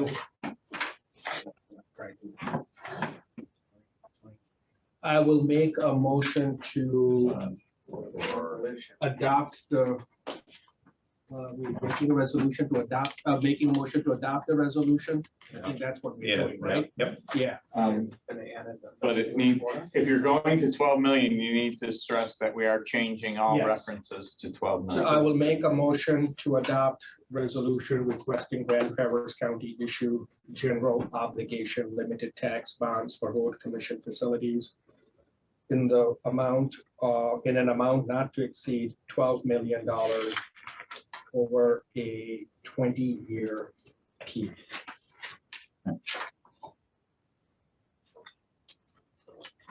Is there a second? Yeah, score that. So this goes to the county board. Yes. Yes. And then they have to say, is it worth it? Yeah, they can change it. Yeah. Yeah, They can oh, change yeah. the text of the resolution, or is it their own The terms, resolution? the terms, Yeah, like so- they can go, well, we will do it 25 years, or we'll do it rather do 13 million over 20 I years. think I remember this when I was on the county Yeah. board, but we didn't have. Because this is a straight up bond. We should probably do this other bond anyways too, right? Yes, but it would be a substantially higher interest rate. This is the cheapest way to. Okay. Are you and Joe or somebody going to the Yes. Yeah. board? We'll go. It's gonna be on there. We'll get there. Do you anticipate an issue? To my You knowledge, just never know. no. You know, I don't know. I mean, there isn't a role that they play other than being the guarantor of the bond, right? Basically guaranteeing that we will make our payments. It's their Is that faith what it and is? credit. We're using their full faith and credit. Right, okay. They could use it as a platform to air the grievances. Yeah, That's what I'm anticipating. I mean. They could, Yeah. they would say, well, why don't you do more and bond out and fix Bluff Road? Okay, Yeah, I mean, you know, it could be used as a platform. okay, so we're prepared for that at this meeting. We'll send you. You should Making get sure we have everything. I mean, I will always volunteer my services, I just don't know that. Which is okay. I mean, let's sit down and talk about that, but that's a whole. So we have a different motion subject. and support, or, Yeah. because it's a lot of money, do we take a roll Yeah, call? take a Oh, yeah, roll. yeah, Okay. yeah. Money. So That's a Kylie, big roll call. Horn, Yeah, Lehman, Yes. Gilman, Yes. Chasm, Yes. Underwood. yes. would it be okay to request a couple minute Sure, you're struggling. My inhaler is in my Okay. carry-on bag and I Oh, haven't. I gotta go with Yeah, these yeah. for 5 minutes. Thank you. Okay. I mean, I hope it's in my. I mean, we don't want carry-on you to bag. pass out here No. because you can't, I just had you like, can't get air into your lungs. I've had 5 flights in like I the mean, last. We are on day. Zoom here. Next thing Yeah. we know, the I think it's in my carry-on bag. I don't know, Chuck unloaded the car, we had like 2 minutes and I hope he didn't throw that. He probably did. When you said we are moving, I thought you were moving. I'm like, you're moving? I didn't realize you were talking about the equipment. No, I'm like, what do you mean you're moving? Yeah, I'm sorry, I was. I'm like, we're leaving. No, he said we're leaving. We're leaving. I have a commitment. Vacation? I have a commitment to be somewhere else. Oh, okay. No, I didn't. I'm like, you kept saying we're leaving. I'm like, how long are you gonna be gone, man? We're supposed to be nice. I mean, you're gonna attend any meetings in August? Kind of early to be going down to Florida for all, you know. Lining up. Yeah, I mean, like, kind of hot out there. For those prime spots. Yeah. I won't be on the right show. No. Yeah, there'll be no one there. I mean, isn't it hot enough for you here? You have to go Today down. in the gravel pit was Oh, I bet. unbelievable. Yeah, I bet. I remember, it was humid. Yeah. It was kind of failing busy for some last night reason. after it rained. and Yeah, I so it's was like two walking trucks. off. And when I got into my car to come over here. Somebody drove across it. It was like, wow. Really hot. That heated up a lot since because I went out just to make sure my truck Posted a was two- full a of fuel, two-ton and they got it in this morning. Like a Trucks were lined up, so I'm like, all right, and I went out to fuel up my vehicle and it was like noon, it was warm, but it wasn't like oppressive yet. Right, like it is now. burn out to get out. Plus it boards out. Walking across it. So It's funny, I still carrying around the shop rag. Might have a video. As long as they approve it. That's the latest that one. Identified the. I think that's my second week there. Every time they like close the bridge. It's gonna come out of.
Ran into the mud. Yeah. That's as far as I made it. Yeah, That's right. Sunday. He's, Our flights were still inside. Smooth. Well, if you wanna bust that, I can take care of the rest. It's a weird flight. Right now it's 1:30 in the morning. We have a theory about you and Chuck. We'll share with you after the meeting. We are not. have that theory for 2 years. No, we would never think that you were those. Nothing criminal. Yeah. All right, I'm gonna let you. Oh. Okay. You Come back in here, well, I'm gonna turn it over to you, because you have your language read. Benjamin, we're all back, so Ben can come back in here. Well, we're called back into order, and we're gonna take up item K, the MPO discussion and approval, and I'm gonna turn that over to Hyder, because he is our MPO person. All right, well, so I know Alan wasn't at the last meeting, so we talked about briefly at the last meeting about the meeting that I attended of the TTCI board, my very first meeting in June, where they voted on the intergovernmental agreement and the bylaws. And the intergovernmental agreement is essentially the agreement that has to be agreed upon by the governing body of each eligible entity in order to participate in the MPO.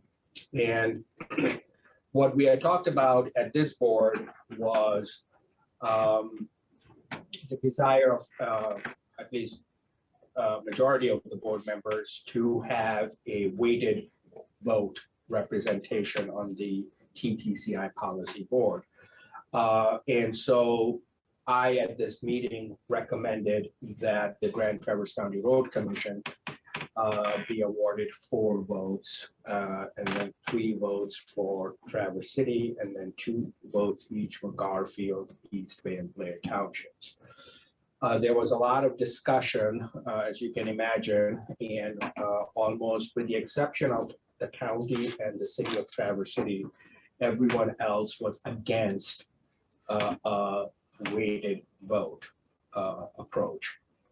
Everyone else wanted 1 vote for everyone. 1 vote, 1 unit. 1 vote, 1 vote. Yeah. And that was passed by 11-3 vote. So there was a lot of discussion related to the vote as to whether, you know, this is, well, it was, as you can imagine, it was mostly based upon fairness, that it's, you know, why should the road commission have 4 votes, even though I tried to explain that the way I understand this process, it is the most of the projects that will be, except, first of all, MPO, people have to understand, MPO is a regional transportation. The word transportation is very significant in that planning. And it's not just buses. Right. So the road commission, as one of the, I think, 3 Act 151 agencies, along with Leelanau County Road Commission and Traverse City, is the only end. We are going to be the ones. The city of Traverse City is going to be limited within its boundaries. Leelanau County doesn't have too many urban miles within their area. So it's going to be us with the most urban miles. And most of the projects that will be getting funding for are going to be projects that we want to initiate and undertake. We just had this discussion about capacity and corridor improvements and things like that. So my concern is, with the 1 vote, is that because of the makeup of the TTCI policy board, because there's the TTCI policy board, and then there's what's called the technical committee. And how it works, based upon my understanding, is that these projects, different projects, they first come to this technical committee. The technical committee members review the projects, they discuss it, they're presumably going to establish some rules and protocols on how to assign project priority, and then will make recommendations to the TTCI policy board, and the TTCI policy board will then vote on project priority. From experience with municipal boards and entities, most of those recommendations, for the most part, are rubber stamped. Let's be, you know, there's very few discussion that takes place because you are basically at that point, from the elected or appointed officials' point of view, you're relying upon the experts that you have put on the technical committee, and you presume that they are making it based upon their expertise. My concern is that as a result of the makeup, there could be potential situations where the projects that we have prioritized or that we have scheduled may not get the priority that we need them to have. However, we want to be part of this MPO because we want to be a regional partner with the other municipalities. There are benefits to it in terms of, being eligible for additional federal grant monies and getting like you said, Brad, I think we don't have to be part of the MPO to get the 750,000, but that other 382,000, that we do have to be part of. Yeah, so going from 365 up to that million 50, we would have to be a member. So here's my proposal, and I reviewed this resolution that you have in your packet. And essentially, as you can see from my changes, what I am proposing is a contingency participation. Essentially, we agree to participate in the MPO contingent upon the fact that our approval will expire on or before January 1st of 2025, at which time, or at any time before that, this board would review how the year and a half went, because I think we are setting it up in September. We will have some data and some experience for about 15 months or so of how the whole process is working for us, and if it's in our best interest to continue. And at that time, we can make an informed decision whether it's in our best interest to continue participation or to withdraw from it.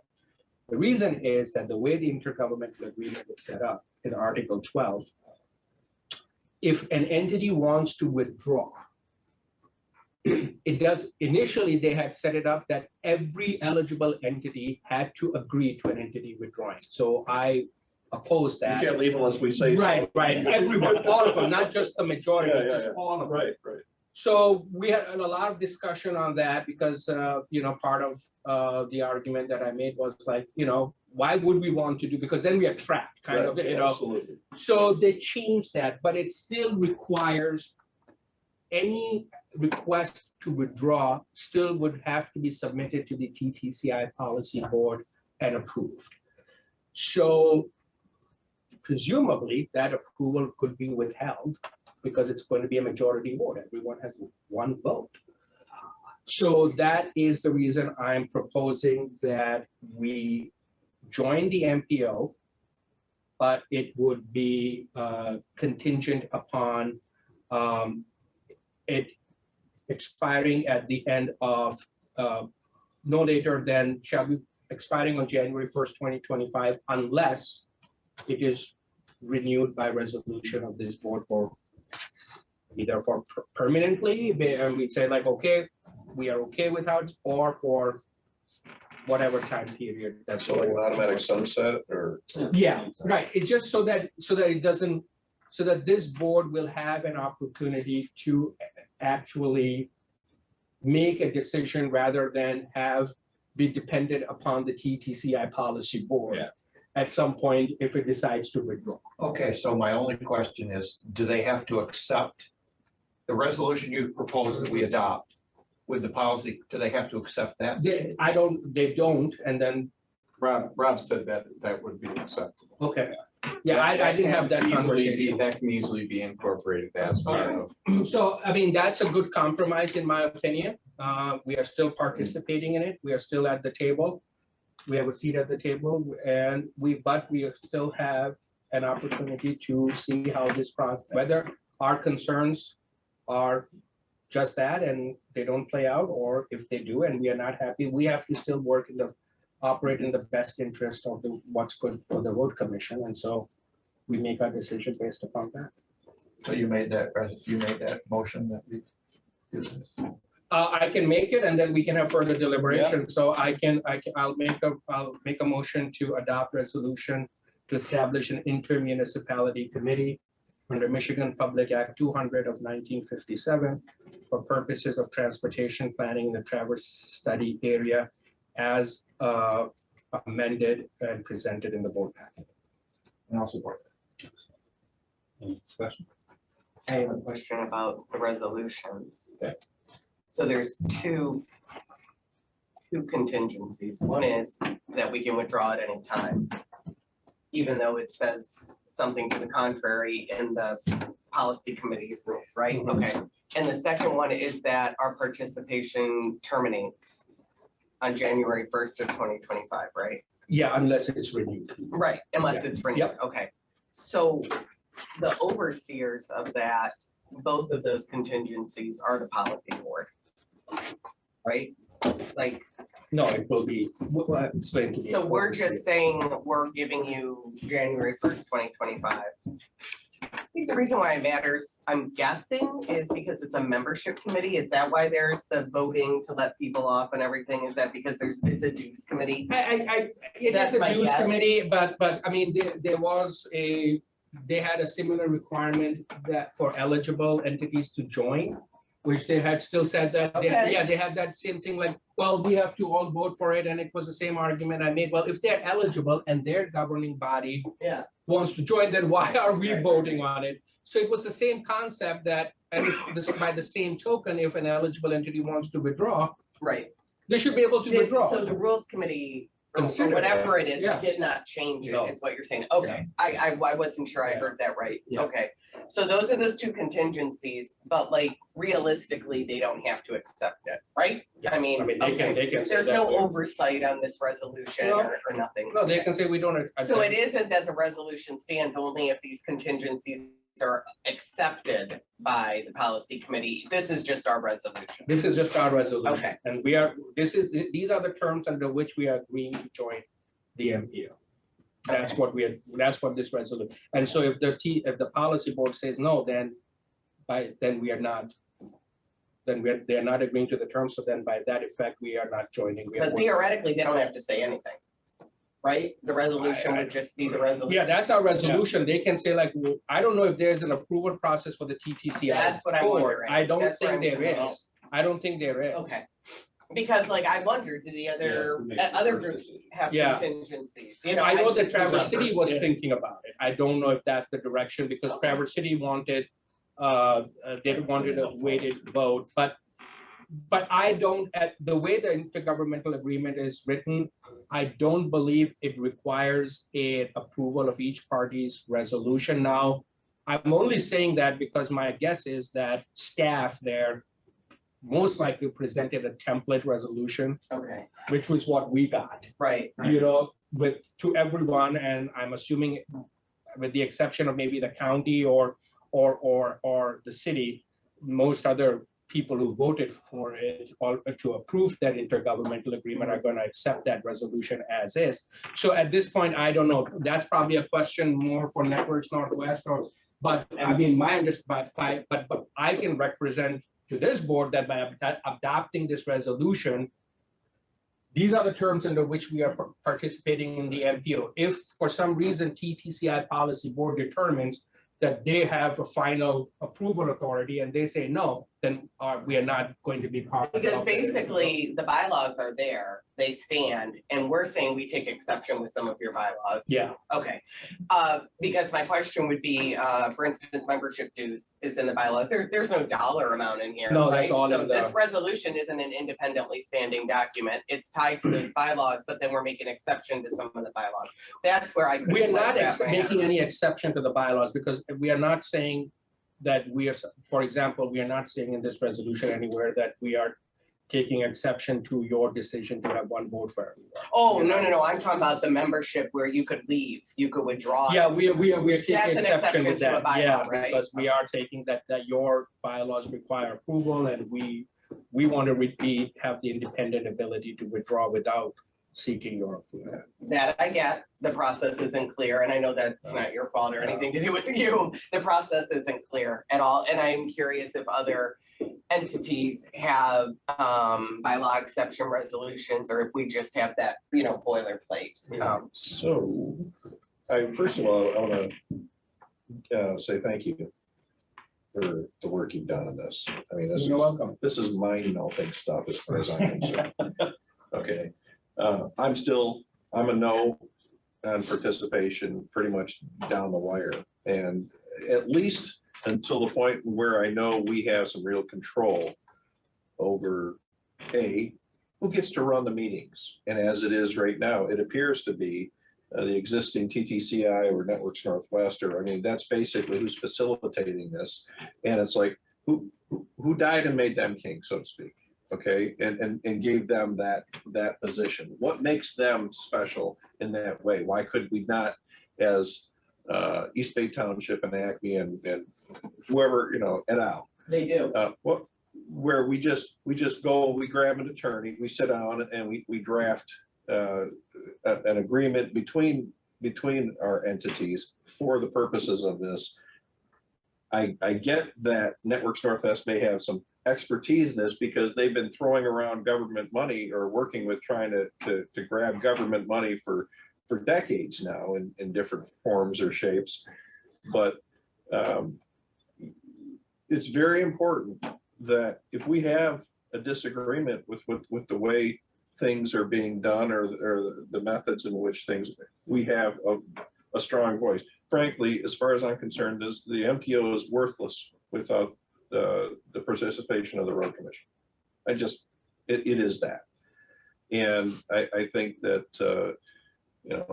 the supervisors run the meetings, right? You've been to these board meetings. I've been, but I mean. When you say who runs the meetings. But the thing is though, I also understand how facilitation works. Okay, and I'm not a big fan of COGS and basically non-government, quasi-government organizations that just move money around. And it's like, it's one of those things where I've said this before. When we go for this bridge, okay, if it requires MPO money, I don't care. I say we go to the people and we say, look, 60% of the people say we should have been doing this for, 50 years now or more. We should have had this crossing, this extra route. You know what? Put your money where your mouth is, bond this sucker and just get it done.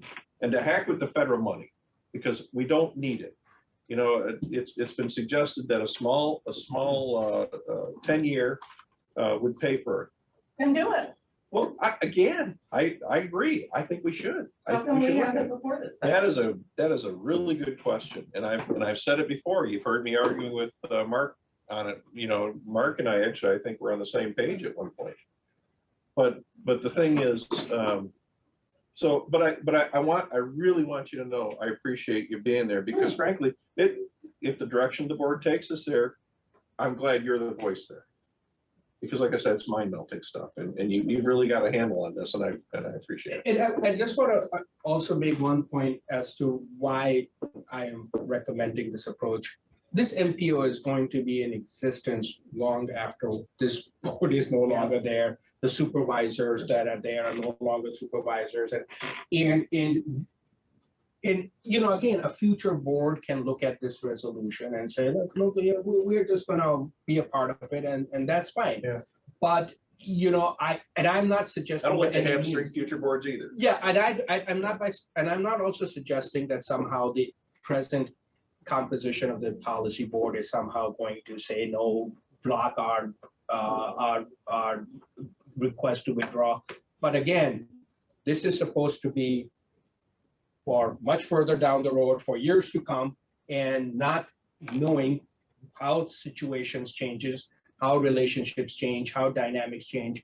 This just adds a layer of security to our concerns.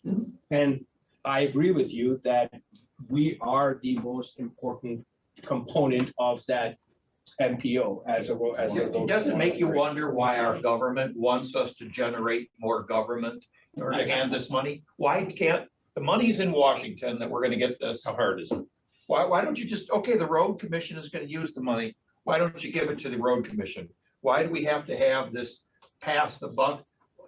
This whole other infrastructure we could be building things with this money if we weren't working on the MPO, the strings that are. Dues are, I don't have any clue what the dues are. Dues are. It's not much. Yeah, they're 3,500, something like 30,000. If we weren't in the MPO, Brad, you said that it was like about $1 million and we would get it 2 of the 3 years, right? If we weren't in the MPO, would the city of Traverse City get the $1 million all 3 years? If, all right, so looking at the numbers of the urbanized area, the way it is right now, if the county and Traverse City were to both vote no, the MPO cannot exist. I know that, So, yeah. so assuming Traverse City does, and all the townships do, then there's enough. So then basically, the money would be split between Beta, Traverse City, and Leelanau County. Right. Well, Leelanau County does not have enough federally eligible roads. After about 7 years, they won't have anything left to do. So then it comes down to Traverse City and Beta. Well, I mean, how much can Beta really do? They're restricted. Oh, they can squander plenty. But they're restricted. Yeah, I mean, They you can know, build a turn lane and a bus stop. They can't build anything else or buy any buses or do anything with it, right? Right. Yeah, it's for the transportation network to facilitate pull-offs and. Yeah. Yeah, turn lanes, I call them. Yeah, so, So but the yeah, city I of mean, Traverse City would get money that ideally could be in our budget, about $1 million.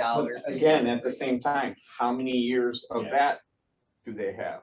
Because a lot of this is, you know, you, at some point, you run out of projects and you are talking about 30 years between a rotation to get back to a road Right. if it's properly So reconstructed. then what happens to the funds if they're out of projects for these? There are a lot of other entities, like, it could be, because it's, keep in mind, it's transportation, so it's by, you know, like different modes of transportation, it could be bicycle Right, paths, it could be pedestrian, because, but it can't be any county roads.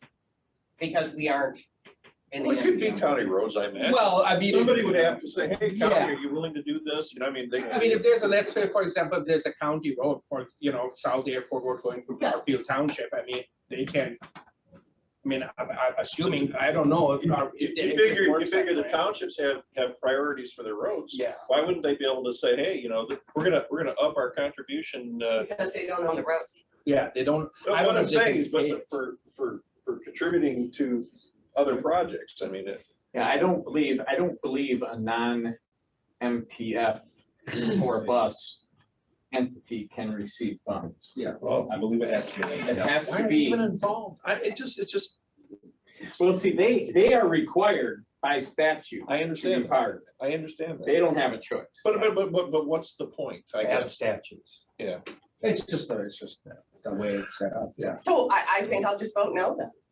It sounds like we can bond for the bridge Yeah, I think. and we can do the Well, projects anyways, right? That discussion We just came up.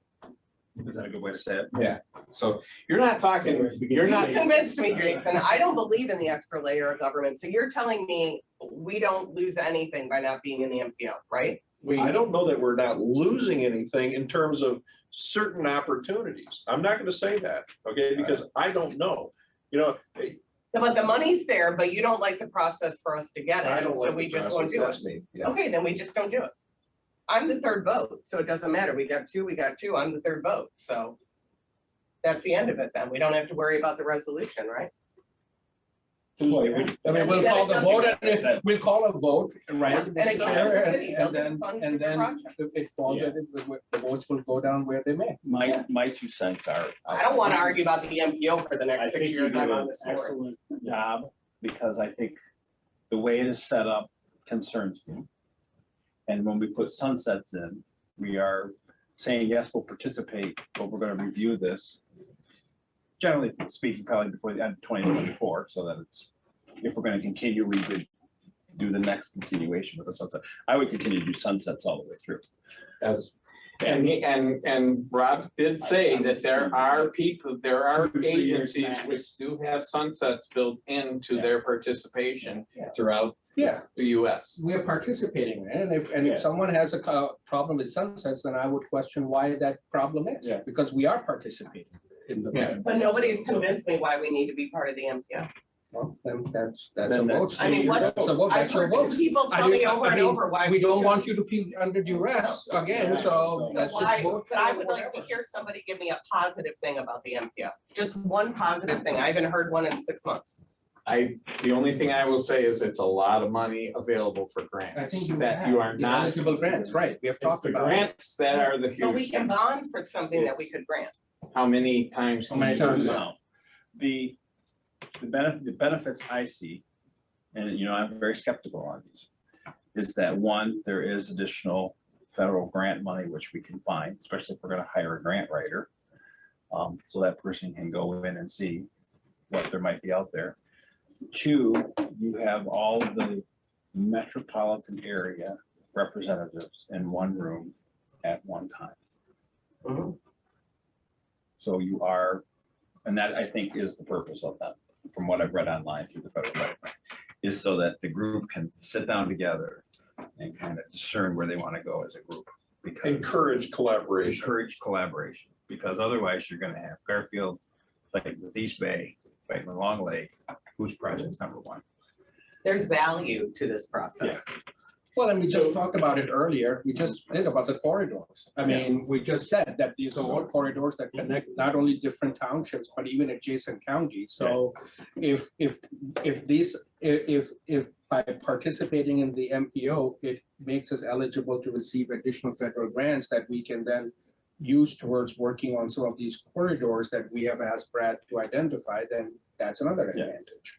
So there are advantages. positives. There are positives. That's why we have taken this compromise And approach. you work for the government, you know that there are negatives there are reports I have that been follow the that. sole supporter of the MPO for this entire process, is how I felt, but I'm So- not gonna go against the board's will. If you guys think it's sketchy, skeptical, extra government, all of that, I don't wanna have to defend it for the next 5.5 years I'm in this seat. Joe, what happens if we say, the way this group is structured, we don't like it, and we try to create an alternate structure ourselves?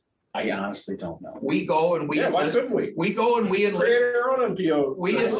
we enlist Garfield Township, and we just go around all the township and say, will you sign our resolution to be part of Hyder's MPO? Right, so here's the thing, I mean, admittedly, I have not researched the law on this, but understand, I do know this. It's not just anyone can create an Right. MPO. I think we're not even just talking about state laws, we're talking about federal laws. So there is a lot of, both federal and state statutes and regulations that govern this MPO. So you have to meet certain criteria and you have to meet certain standards and requirements before you are eligible for an MPO, which we finally did. And then But, it has to, but assuming that all the people who are right now as a part of the MPO, okay, just Yeah. assume, how many of those do you have to pick off to say, look, let's do our own thing? Okay, you take the 3 votes that voted with us, or you including us, I guess. yeah, Who are those 2 votes? The city and? the city and the Grand Traverse County. Traverse County. It's how many entities are necessary to form an MPO? I don't know, but like. I mean, what I'm saying is, Right. why wouldn't we just go to the city and the county? Why and don't we say, lobby the Garfield Township? But We're correct me not. if I mean, look, this was my very first meeting that I attended. Brad has been attending them for about a year. Right. So I'm gonna ask him, I mean, don't you have to have certain entities that are required to be part of the MPO? Yeah, so Us. In the planning, urban planning. if they have urbanized area, Yeah. they are an eligible entity as a township. Also, anybody who has some outside influence on stuff. So the tribe will be at some point added as a member also because they have decisions and monies. that And no come in. urban area. But they are still part of this process. And they've partnered with us on that. I know, And they work, and they are, just- they wanna have a voice of how they can help and how they can get things in. The biggest issue with it too, which I wanna make sure everyone understands, like, the selection of Networks Northwest is something that has been there. It's there. The executive committee and the policy board select who the management or the staff is that's running this. So there's nothing to say that, you know, we form this, they've done the legwork, we get it formed. And a year from now, we say, hey, you know, we don't like the way the Networks Northwest is running it. Let's look into somebody else, because there are other people that could do it. And it's not, for the size of this MPO, you don't need a massive staff. I mean, our total cost is basically 2 full-timers and a half-time. There's also a lot of, I mean, there's some I shouldn't say some, but there's some anecdotal information floating around too, which I haven't been able to confirm. For example, someone told me that, that by statute, an participating entity cannot also staff. I don't know whether that is coming from MDOT or whatever, because I mentioned it that maybe we could have road commission. Yeah, we could have a road commission do it, and then I was told, no, you can't because you're an eligible entity. We can house them. Right, I'm talking about But staff. that staff Is has paid to, for by. that staff, we could pay the staff and then they could reimburse us, like if we were to house them here. That is not an issue. The issue is that staff reports to that board, not to this. Exactly. But so by word, but to further that, so technically, the road commission staff could staff it as long as they report it to the policy board, or are they Well, deemed ineligible? They would be, we could, Washtenaw County, perfect example, there's Watts. They are part of SEMCOG, but they have, Washtenaw area was an urbanized area that just got kind of melded in with Watts. So Washtenaw Area Transportation Studies still takes care of Washtenaw County. They are housed in the exact same building as the Washtenaw County Road Commission on Zeep Road. They share facilities, they do everything together. That Watts board is like 4 members, or that staffing is like 4 members plus a part-timer. But they house them and they take care of like health insurance and everything else for them. And then the Watts groups reimburse the road commission for the portion of the stuff that the road commission has paid the individual employees. But the employees do not report to I Cheryl understand. or to the board. They of are the on, Washtenaw County Road Commission. they're on the road commission's payroll, so to speak, for benefits and salaries, but they are reporting that. And that's different to what was reported to me, said that, oh no, you can't even do that. No. Because you are an eligible entity, so because I think there was some discussion about us actually taking over that role, right, instead of Networks Northwest. We're gonna have 2 meetings in August. Would the board like to wait another 2 weeks to think this over and? Or do you want to vote tonight? My mind doesn't change, so I don't really, I'm kind of where I'm at. And this is the motion, I mean, the No, staffing and- part of it is not gonna. And I, change and my I will mind. say this. I don't at this point care. Yeah, It's and not I'll, best, and I'll I say don't this have an issue again, with that. thank you, Ida. because No, I understand that. yeah. I'm just saying that my decision on this motion has nothing to do with who's staffing. Right. That is not the basis for my. Well, this is a good compromise. As far as I'm concerned, it's a good compromise because it puts us in the boat. And we can see if we can influence what's going to happen. And then we can come back and decide. Yeah. Work together. And there's nothing to say you couldn't do a continuance of 3 years or 2 years, every 2 years. Well, that's gonna be my every 3 years, recommendation. and just have it Sunset it. continuously be sunsetted. Yeah. There's nothing against the rules that says you can't do that. No, And that's the way I would encourage any future board to do it. You sunset it so that you can come back. But you're saying at any given month we could quit too. That's what this, I mean, am I reading that right in here? we could, but then that would require Yeah, that's a little bit different. the TTCI policy. That's a prior vote. Even though we wrote that in here. Yeah, but this is only if that we are only in there until, okay, so this only says that our initial participation expires on January 1st, 2025. You're right, we should. So let's just say, for example, we decide in December at a meeting not to renew it, right? Our participation, then automatically we are out on January 1st, 2025. Now, if any time before January 1st, 2025, we can make a request to withdraw pursuant to the intergovernmental agreement, but that withdrawal is going to be dependent upon the majority of the TTCI policy board agreeing to our request. So this is different. This automatically, unless we renew it, automatically terminates our participation in the MPO versus us at any point during the year, I see like what you're anyone saying. else making that request. I don't want to table it. I'm ready to vote. You Okay. guys convinced me. I just needed to hear one other person other than me be passionate about it. I don't want it to be me and I Jason. wouldn't mind arguing for tabling. 5.5 years. I would mind table. I mean, if I'm ready to vote on it. Okay. I just I don't. think we'll just go ahead and do it and see what we get. Yeah. Is there any other discussion? No, I just needed to understand the two clauses here. All right. I would request a roll call. Oh, yeah, it's gonna be a roll call. Coyote? Nathan, No. Gilman, No. Chasm, Yes. Corn, Yes. Underwood. Yes. I just needed to hear why from other people other than me. I'm the only one that's really been passionate about it on the yes, and I just wanted to make sure because I really trust their Well, judgment. I just know a lot of. That's all. It's good to get other I perspectives, trust their judgment. you know. And if they think it's skeptical, I want to hear why. All right, well, let's go on to something else that's not controversial. Hopefully not anyway. Everybody has seen, I think, in the packet, the information. Yeah.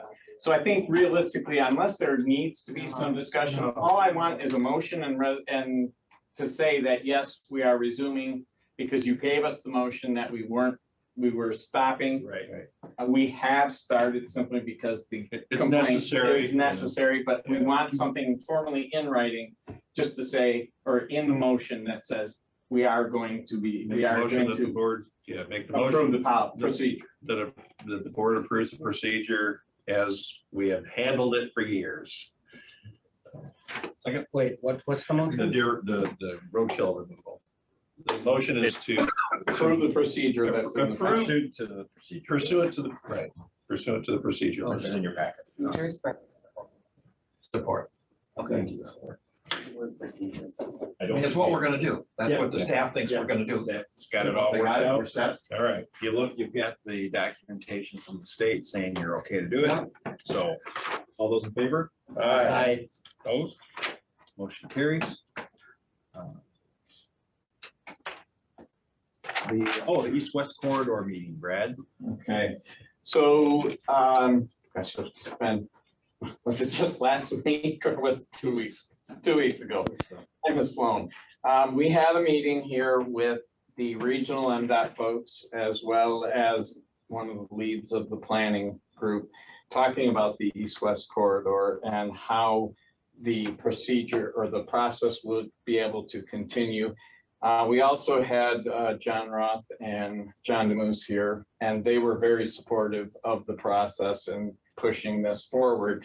So we have got data collected and we are providing them bullet point talking points for them because they're both on the transportation committee. One, I think DeMoose is on appropriations, and then John Roth is just on the regular transportation committee.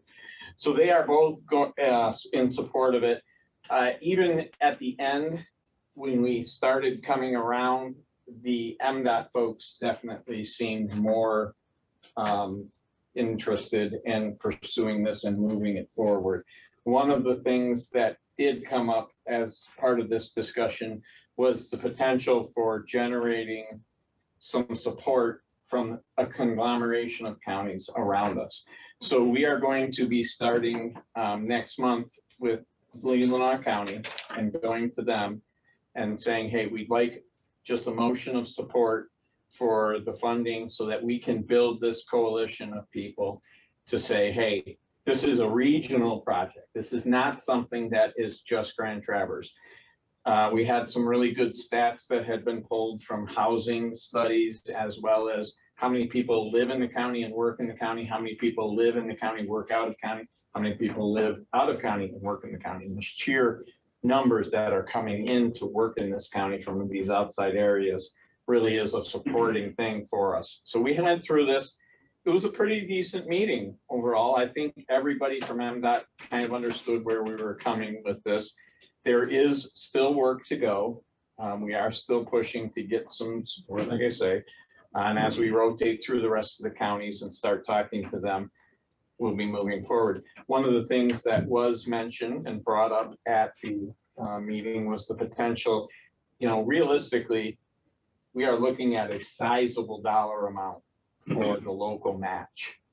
And in order to get that local match money, there was the idea of put forth to say, hey, let's put this out as a millage request for a 10-year millage collection.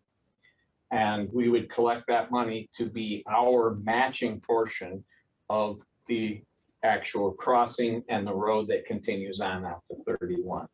So that was brought up and there was some discussion, and we're still looking at what needs to happen and how that would be allocated.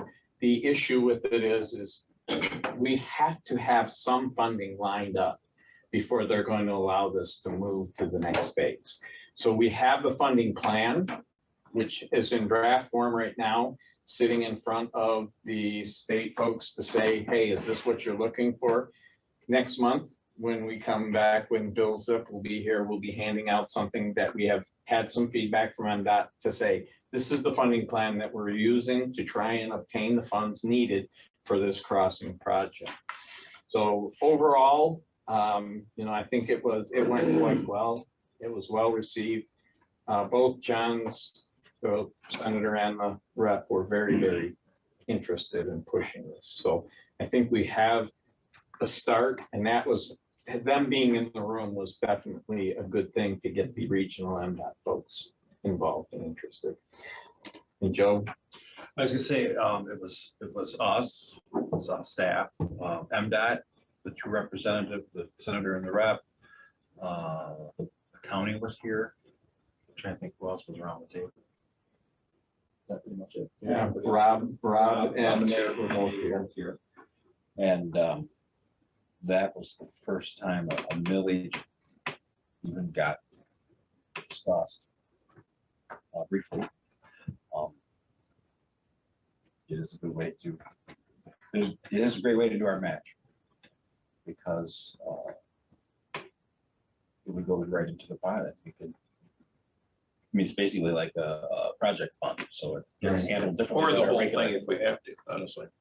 It'd be a lot more than 10 years. It's a lot more than a mill. But You're talking about on top of the regular road. correct, this would be like a project millage. Yeah.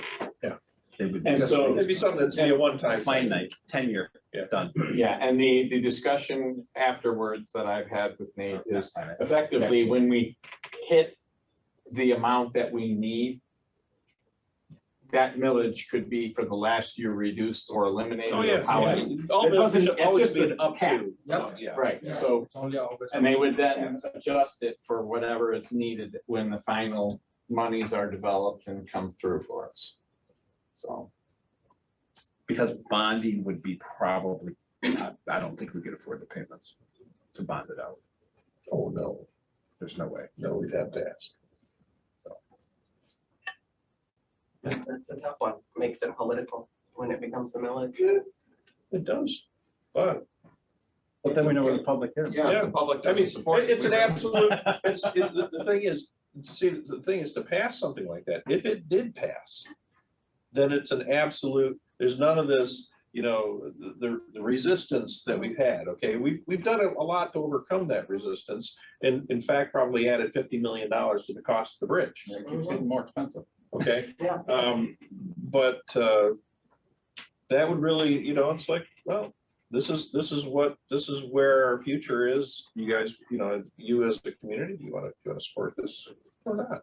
And I think that educating, I don't think a bunch of trips to the township halls means much, because honestly, those people, you get 8 or 10 people at a time, it needs to be something where you're on the radio or we're on the radio, any one of us to talk about it, about the needs, about the study, you know, rehash it. And I think it could pass, but it's all about education and frankly, why do we need it?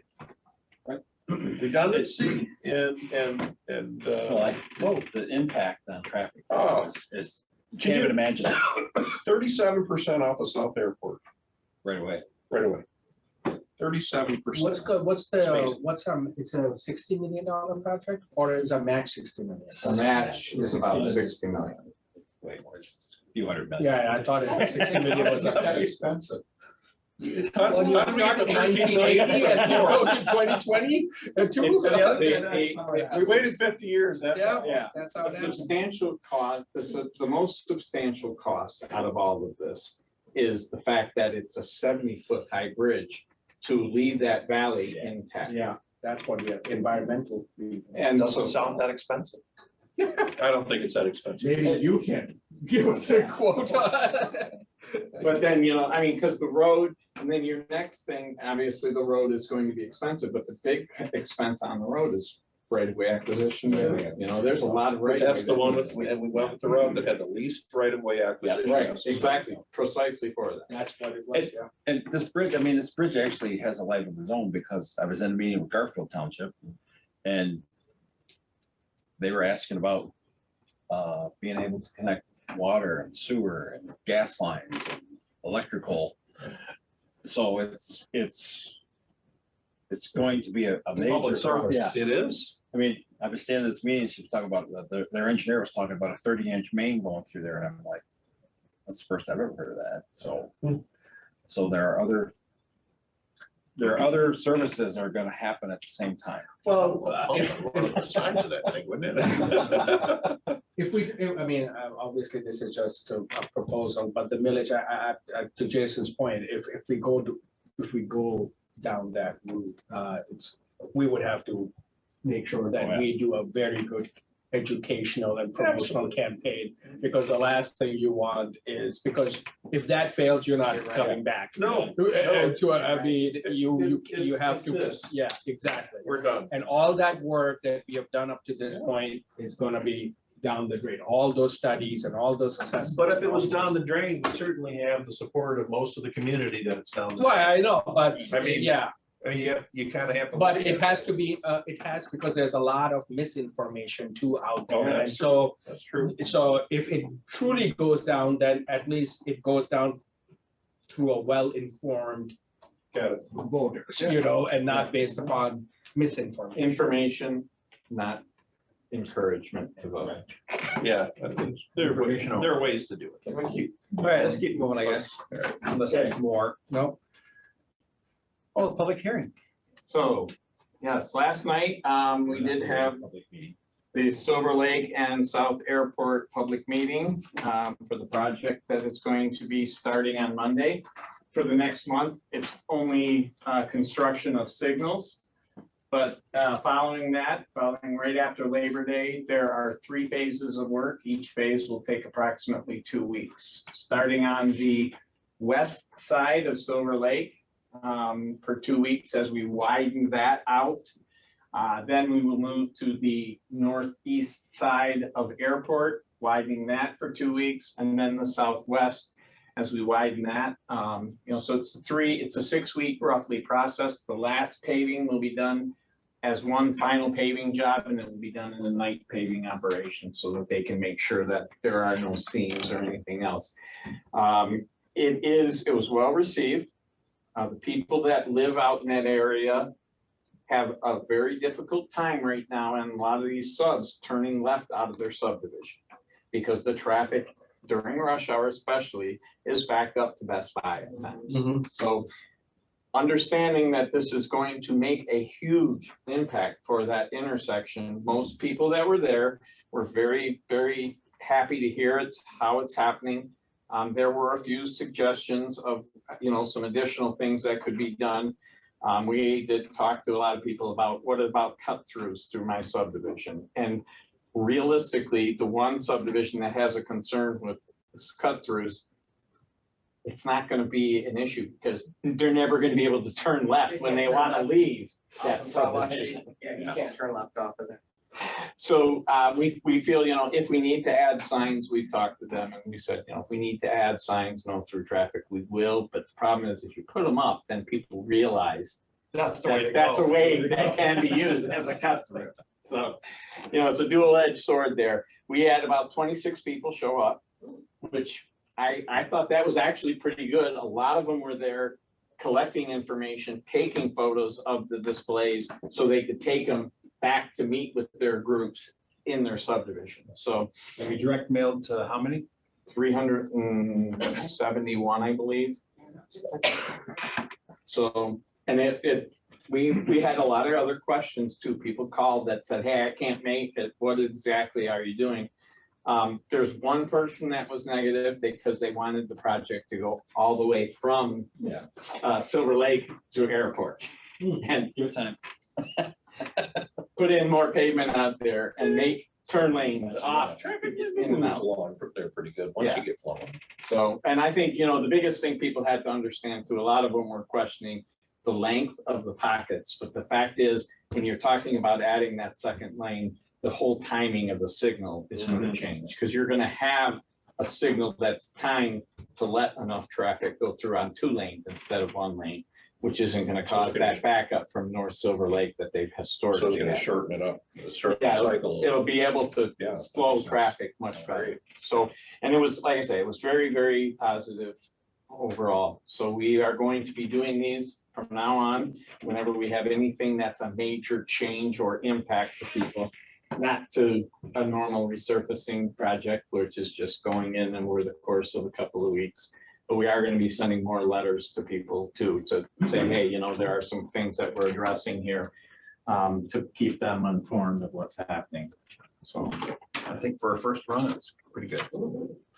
So you might as well slide right into your communication plan. okay. So, last time last meeting, we did discuss a little bit of the communication plan. I handed it out to you. I don't know if everyone's had a chance to look through it, but I gave you another copy of it today. I'm really looking for any comments or any additional items that would like to be added or changed so that we can keep moving forward in the way the board wants us to go for communication. We have some standards that we are implementing throughout the organization. One of the big things that is going to become even more helpful, we have now a phone tree that helps guide people a little bit better because they don't necessarily know who they want to talk to. So we can get them routed. And we're going to be continuously monitoring that and addressing that as we deal with different seasons. So when snow season comes up, if there's a snow removal issue that you have, you know, it'll be the first thing that people can be routed to the right people to deal with it. But I guess at that, I was looking, you know, for any. Well, I do like the emails that are coming in a lot more often. I don't know if everybody's getting them, but The weekly project, yeah, I mean, it's 3 or 4 daily, it seems like right now, which is fine by me. I'm an information junkie, so. Is there a way to log phone calls then, just to make sure that they were checked off, that they were completed? So if somebody is like, hey, I called you guys 3 times last week and nobody ever got back to me. Is there any way for you guys to see if that is really true, or any way to mark off who followed, you know what I mean? Just a way to help the staff be able to prove that, yeah, we did follow through or we did do that. I don't know how that system tracks incoming calls, but we can definitely look into see what options we have as far as. Does it go through the screen? I mean. Yeah, so most phone calls, you know, they'll go through the little tree and then they'll pick who they want to talk to. And then Katrina will create a service request if there's any request needed. That goes into our CityWorks work order management system. Then it goes off to the proper person. So we're pretty much recording those phone calls that come in. So if there's work to be done, that work request goes to say a foreman, and then they you know, decide whether it's work or they go check it out and see what they have to do. So there's a good track of that service request, and we can see, well, we got it on Tuesday, we did the work on Thursday, or whatever. So that's what we're trying to build. So just a comment, I mean, I don't have any recommendation regarding changing anything. I think my focus would be on actually following through with this plan. And the reason I say that is specifically with regard to emails, it talks about that, you know, responding by the end of the following business day or with, you know, by the, if it's the answer is beyond the scope of the email, responding by the end of the business day, but that's not always how it's followed. And case in point is that gentleman from Peninsula Township about McKinley Road. You know, he emailed, you responded, I think you asked Wayne to respond to it, and then there was no response for weeks until he had to send a second email. Yeah. And then he got a response. So it's all good to have a communication plan, but it's actually following. Yeah, and that is one of the things that we are working on, and we are addressing that when things do not get followed through. You know, we are addressing that with them as individual employees to address the shortfalls and how important that communication is. Okay, so. Anything else? Any other questions? How's the newsletter gonna be disseminated? Well, that we are working on right now. We've got a few different newsletters from a few different road commissions as to how they're doing it. So we're kind of got some ideas that we're putting together. But a lot of it is going to be put into tax bills, you know, with that little, that corner. That's gonna be one big thing for people, but then the actual newsletters themselves or the news things, we haven't decided exactly, you know, how many people are we actually trying to target with these. It's prohibitively expensive to try and mail it to every citizen, but if we get it out to township officials Townships at it. and then let them, you know, talk about it or whatever, I think is kind of the approach we're looking at. And we're also looking to direct it more specifically to what's happening for that individual township. That makes sense. Give them the overview of what's happening in the road commission, but also give them an overview of where we look at their township and how things are happening in their township. And then that, let them communicate to their people as well as having them know what's happening ahead of time, so they can deal with people that are calling and asking them questions. So it's just, you know, a lot of it is where does the expense, you know, and what type of people are we really trying to get? And that will be something that we'll continue to update the board on as we move forward into this. The next item I added, so I guess I'll just talk about it. It is, I had some questions and I talked to our council. Our council told me that we should probably look at getting a labor attorney to answer those questions. And then doing some research and some asking around, we settled upon this firm. And so I'm going to make a motion that we accept the, what do they call this? Engagement letter from Densbrook, Adams and Raymond. And Be our general counsel. to be on non-union labor issues, questions. Oh, non-union. Non-union. Okay. So I'll support. This probably needs a roll call vote because it's money eventually.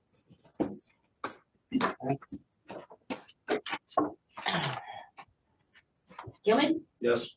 Chasm, Yes. Warren, Yes. Neiman, Yes. Underwood. Yes.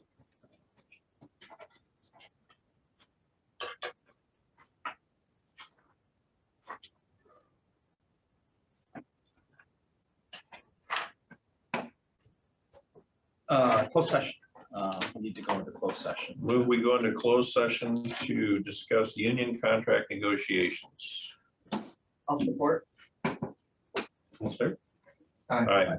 We have to do a roll call. Oh, we have to do roll call? Okay, thank you. We'll do roll call. Chasm, Yes. Horn, Yes. Lehman, Yes. Gilman, Yes. Underwood. Yes.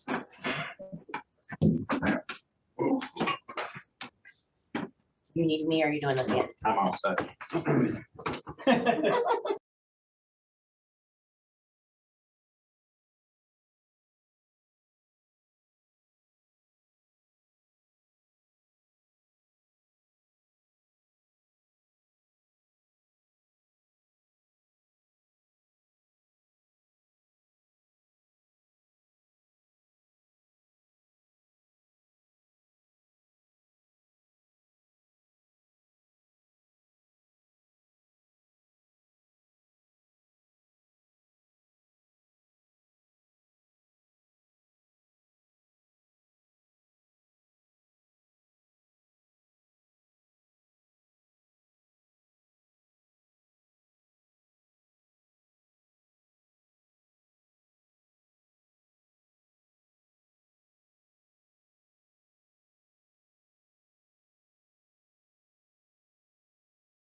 Order? Well, make a motion that we come out of closed session. Yeah. Oh, yeah. Support? Aye. We don't have to do that. Yeah, we don't, we can do roll, but we don't have to do roll. No, I've never done a closed session before. Union contracts, is there a motion? I would move that we accept the negotiated agreement between the Grand Traverse County Road Commission and the union Teamsters. Teamsters 2, 3. and the Teamsters, The local Teamsters. the local Teamsters who represent. Yeah. 214. It's 2:42. Jeez, why are we- Excuse me. It's been moved and seconded? Yeah, I support. Okay, Roll call? Kevin, Yes. Lehman, Yes. Hammond, yes. Gordon. Yes. Underwood. Yes. Are those 3 years? It's a 3-year Yeah, contract. that's 3. And there's one union here. Yes. Yeah, so this county is like only 14 or 15 Yeah. numbers. Yeah, this contract will take effect January 1st and then it'll January go for 1st. 3 more years. Gotcha. And the fiscal year end is 12/31 here? Yes. Okay. All right. We got any additional comments? I'm good for today. Commissioners, anybody have?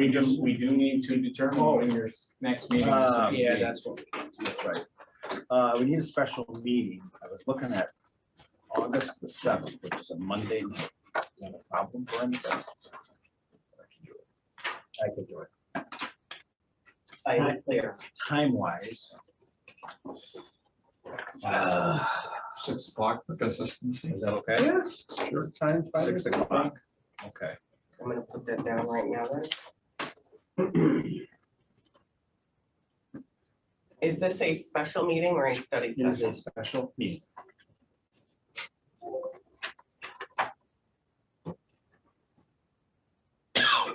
Details to follow. Okay. And then we have our regular board meeting then on August the 24th, Yes. the Thursday.